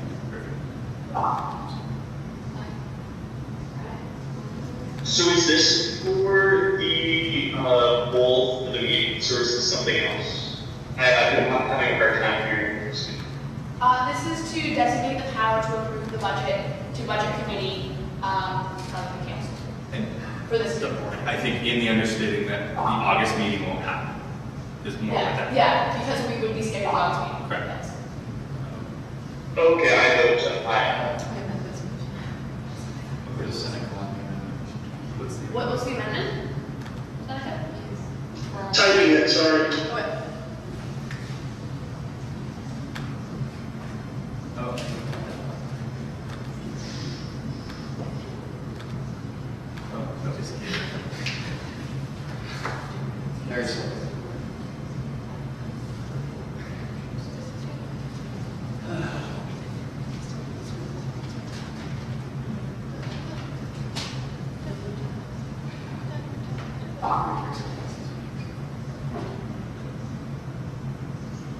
Yeah, 100%. Sorry, I didn't note that explicitly in that motion, but that was my intention. Yeah, Yep. so Seneca, I'm not sure if you heard that, but that was the intention. It just wasn't actually explicitly stated in the motion. But We can include it. yeah, or we Totally fine. Okay, perfect. Great. So, all in favor? Sorry, could you read the amendment, please? There is. Oh, okay. So the amendment is just to ensure that council gets briefed about the budget before the budget committee approves it. So we're all informed. But Seneca, it looks like he's not moving forward with that amendment because that's the intent of the motion anyway. And it's noted in the minutes too, if that's the intent, so that should be enough. In my opinion, if you feel otherwise, feel free. All right. So, all in favor?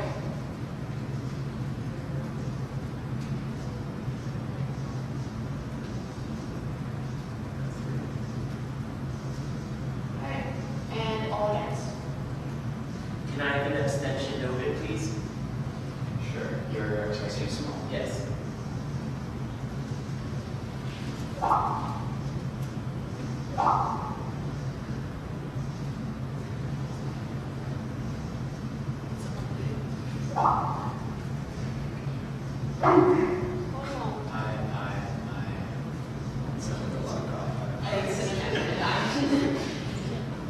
Okay. Yes. One more piece of other business then. Can we designate to the chair to send out an additional doodle poll or Google form to select the best dates for the fall meeting and designate the power of the chair to identify maybe just the September meeting and we can look at dates after that so that, because if we're missing the August meeting then. Actually, I would think, my opinion, I think it would actually be favorable to schedule all dates so that people can plan ahead should there's minutes. Sure. Yeah.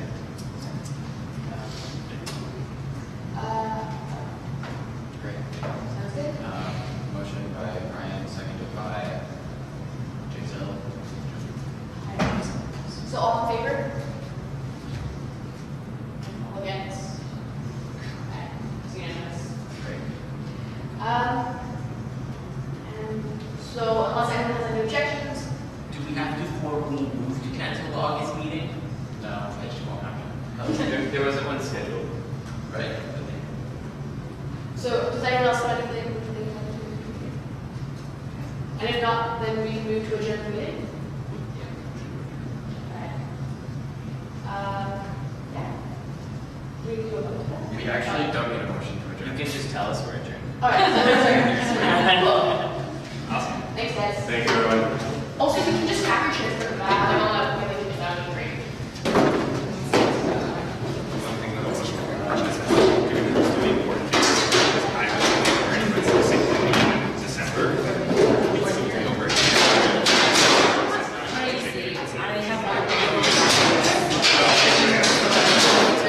Yeah, no worries. Brian, I have a question for Yes, anything. you. I have to find the notes. I need to find where my question should be.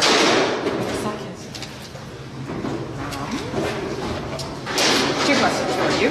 One, how exactly are you looking into how to make Bonner more environmentally friendly? Yeah, we have been looking into working with, especially during like the fall months, of creating like summer specials that are specifically sourced by like local produce. Okay.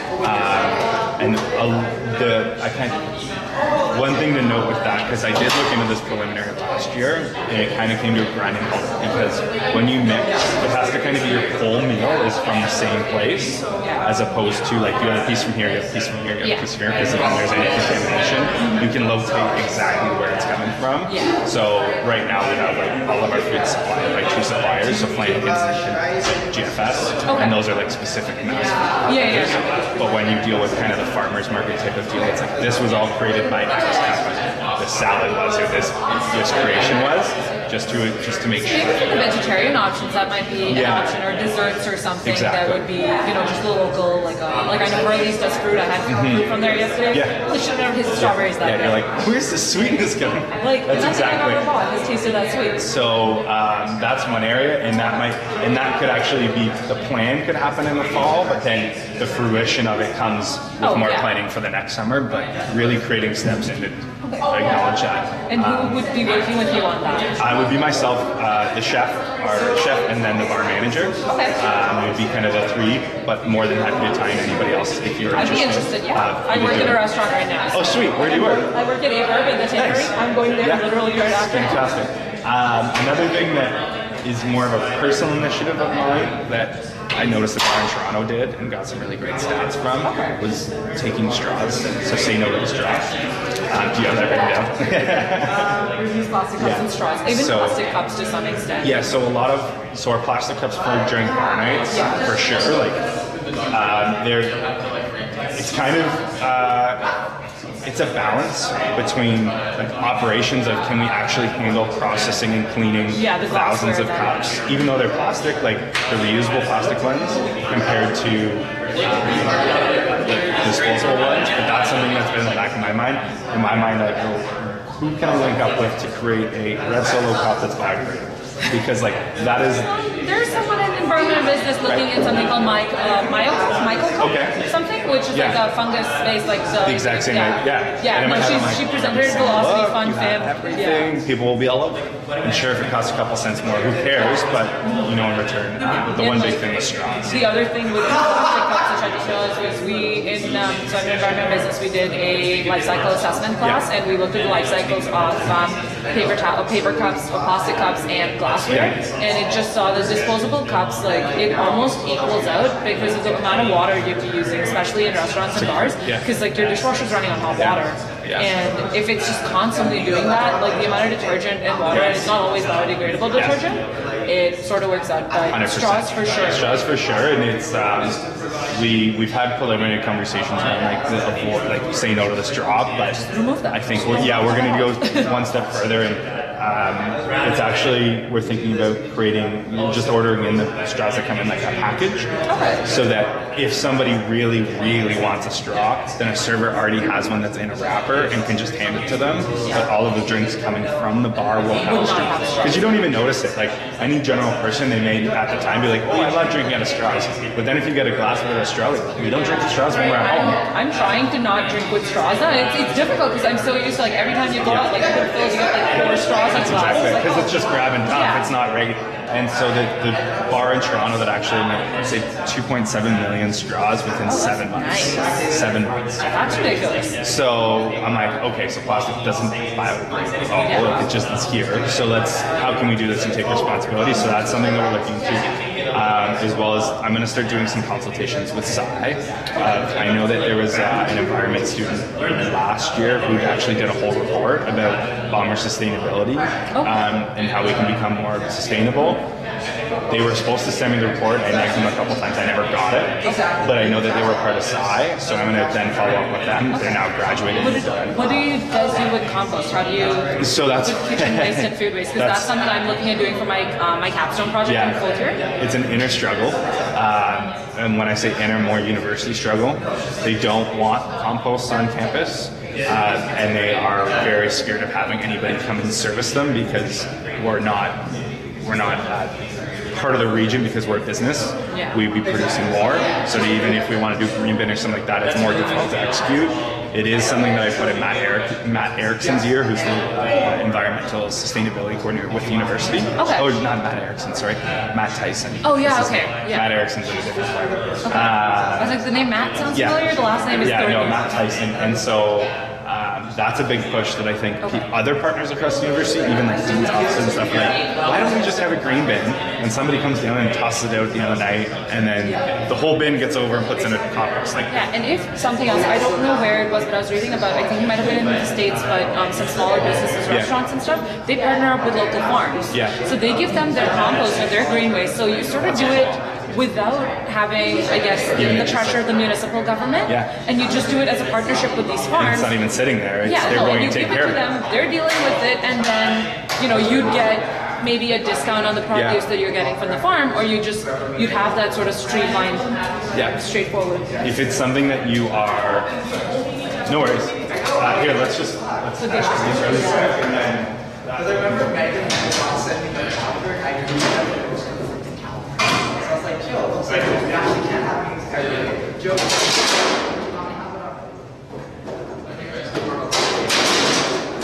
Everything's good. Yeah, I'm really excited.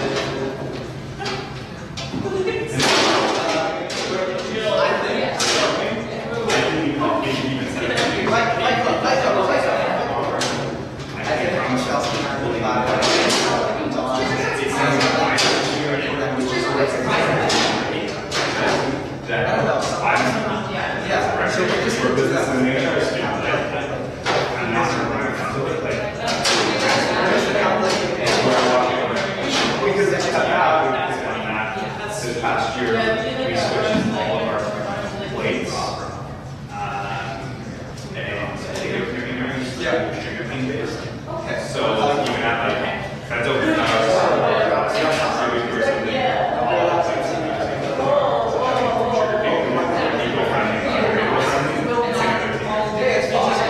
It's not the same as way down, so very flimsy.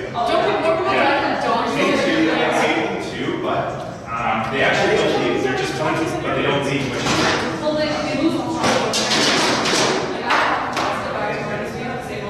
Yeah. In the white ones. Yeah. And that was like soup. So, no, definitely let's touch base. Are you with this co-op? I am technically Okay, great. So then maybe we should connect. Maybe later. Just look at it tomorrow. And then even if you have any ideas of just like this is something that we can do too, because I think if we change this way, then that's totally fine.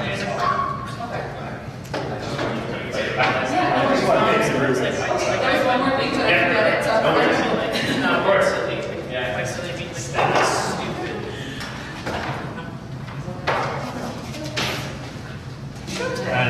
Housing and Am I gonna just? Yeah, I don't know what it is. So,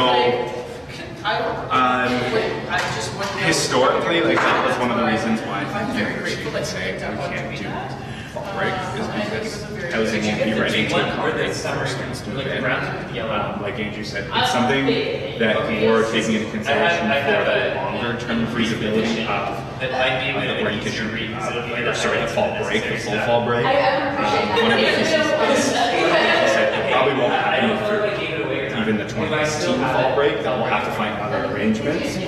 But the important thing is to continue pushing university saying this is something where we can get better box. Other schools have success with us.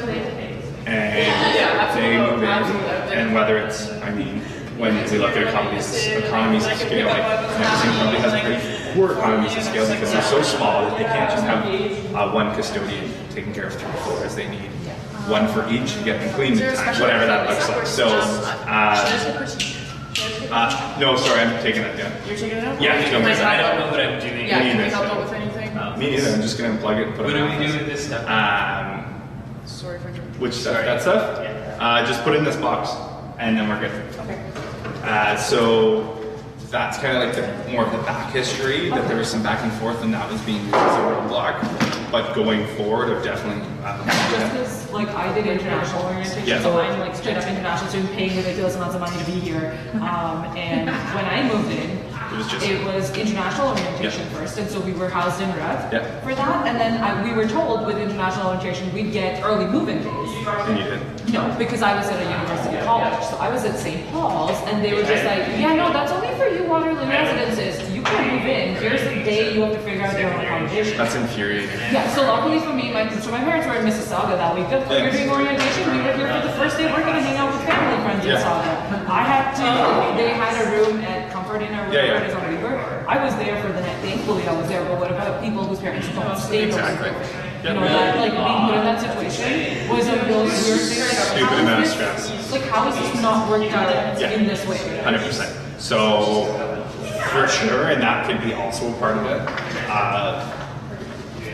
And I know the SSO is looking at better ways to welcome international students internally, of whether that's through, they've had some conversations around WeChat, of sending some stuff out over there, like, because that's a big a platform in China. This is how we should be communicating with students, is to get them important information, get them kind of a Q&A going. I have a lot of students in my high school who message me asking questions that, you know, like they're asking about arts and they're asking about like psychology. I was like, I do not have any of these like really specific questions, but you seem to only know me in like who's at Waters. And like I understand that you're like reasonable for reaching out point, but why are you coming to someone you know in the network and not looking at university resources? Why am I your first line of defense? That to me sounds a little confusing. There should be someone else they could be talking to. For sure. So in terms of international students, even in relation to orientation, that's more Andrew's portfolio. It's in part of why I have the information is because it's my second year in the role, so I knew here the conversations that happened last year. Last year's, and specifically Chris Lolis and Sarah Wiley, who was president of VPN. But for sure, Andrew would be the go-to guy for that one. And maybe even again in his year that you can also provide some really great insight and support with the international side of things, because a lot of times it is difficult to get, unless there's something like the 9.3% or 9.2, which is outrageous, unless there's something that actually sparks controversy, it's very difficult to go and solicit feedback. Whereas for yourself, you're already involved, you have the opinions, and you know I would assume you know other networks within the international community where you can even tap other leaders on shoulders and be like, hey, come in and filter this feedback. So I would definitely connect with Andrew on that, and see what kind of creations we can make and feedback mechanisms. Okay. Cool. Awesome. I will get in touch with you closer to August, I guess. For sure. When do you think you're gonna send us emails with the budget stuff? Probably within the next couple of weeks. I would assume probably by mid-August, essentially. at the latest. Yeah, would be the first email. See you guys. That would be like the first one. I have slotted out some time for myself to take a week. Well, fair enough. I was just like the first week of August. I'm in Montreal at Oceania, so I will not be offended. No, and it will be more of like a week and a half. It won't just be like, here's a weekend, get back to me by Monday, and if you don't get back to me, I'm assuming that's yes. Okay. It's more of a, here's a little bit longer if you need to set up time or if you need to go and read through it and have questions. But no, hopefully, I would say probably beginning of August is where the initial one would go out, and then I'll probably have some back and forth with counselors, and then the final approval, I would say like mid-August to the like third week of August is where I would say like that would be officially approved, similar to the time frame where we would have our council meeting if it was going to happen then. So would you prefer to meet before the entire budget stuff, between it, or after? For the food stuff? Yeah. It depends on how you want to meet. Like we can do just some email correspondence back and forth if that works. My daily schedules are a little bit insane. I do about 5 to 6 hours of meetings every single day. Depending on the day, and then it's either an early morning to get work done or a late night. So I kind of base it off of my own preference and what happens the day before. But if you have ideas and stuff, feel free to shoot those via email, and then we can, if I need more information, or if we want to brainstorm and do a walkthrough or whatever that looks like, then for sure. Okay. But let's start via email and then go from there. Okay, because I'm working like maybe 4 shifts a week at K-Bird, so I have a pretty open schedule for the And are those most afternoons or? So today is a 4 o'clock start, Okay. or 4:30 technically. Sometime like midweek is morning. It depends. Okay. So again, it's very varies. like, I pick up shifts left, right, and center. Yeah, so of course. whatever works best, I'll book it off and schedule it up, and that's Sounds not good. a problem then. Okay, then we'll figure it out from there. Yeah, awesome. Thank you. Thank you. No worries. This is good. I like when we're out of things. How long do you think would be an estimated timeline on the online voting if that was to happen for the general meetings and stuff? I don't know. Honestly, I couldn't comment like off the top of my head. Okay. It's a really cool thing to take into consideration and execute. Yeah. It's definitely board will have to come through and make a decision on it of where they want to go. Yeah. Just because such few people actually attend, And that's my gripe with the Corporations Act is it takes into account, it's really either like you're a large corporation and you're holding stocks, or you're a very like grassroots minor sport organization who like your general meeting doesn't really have a lot of business to actually take care of. It's more of a feedback for parents to come and vent or Yeah. whereas we're in the middle, we have governance stuff that have to happen both at the fall and winter general meetings. And they don't take into account that sure we have probably 1,000 members this year on campus, but not all 31 can come in.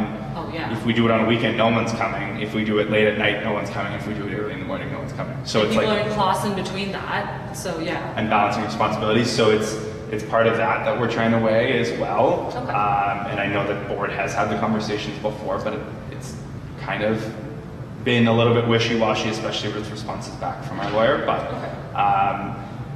if we get the thumbs up, it would be sooner rather than later. Yeah. I don't know if it would be for fall, maybe for winter, but Even if it's for next fall, it's definitely It a could step be in for the right 2018. direction, yeah. Yeah. Would there be any push that we as counselors could do for that? Is there any way we could add more pressure on to see if it could make it come into fruition a little earlier? Or how can we do it? I know Seneca's going to touch base with Tristan offline from that conversation. So is the quicker I think, and it will probably be brought up at board with either this week.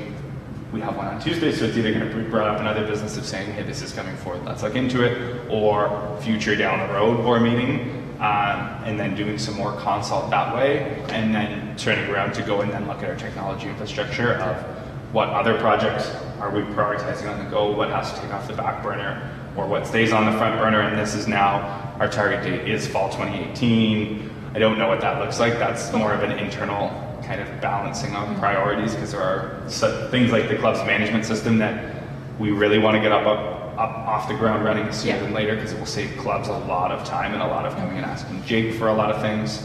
So it's always a toss-up of where it goes, but definitely it will be like, oh, push this under the rug. If it's a yes and okay, like 2020, that's our aim to do it. It will be, let's do it soon. Okay, yeah. So- If there's any help that I For can sure. provide in any way with that stuff, course. like I want to push forward, so. Of course. Yeah, well, thank you so much. Yeah, thank and, you. I will be emailing you as soon as I have a minute to sit down and Most definitely. And take that time. Use that minute to sit and breathe. Well, that's my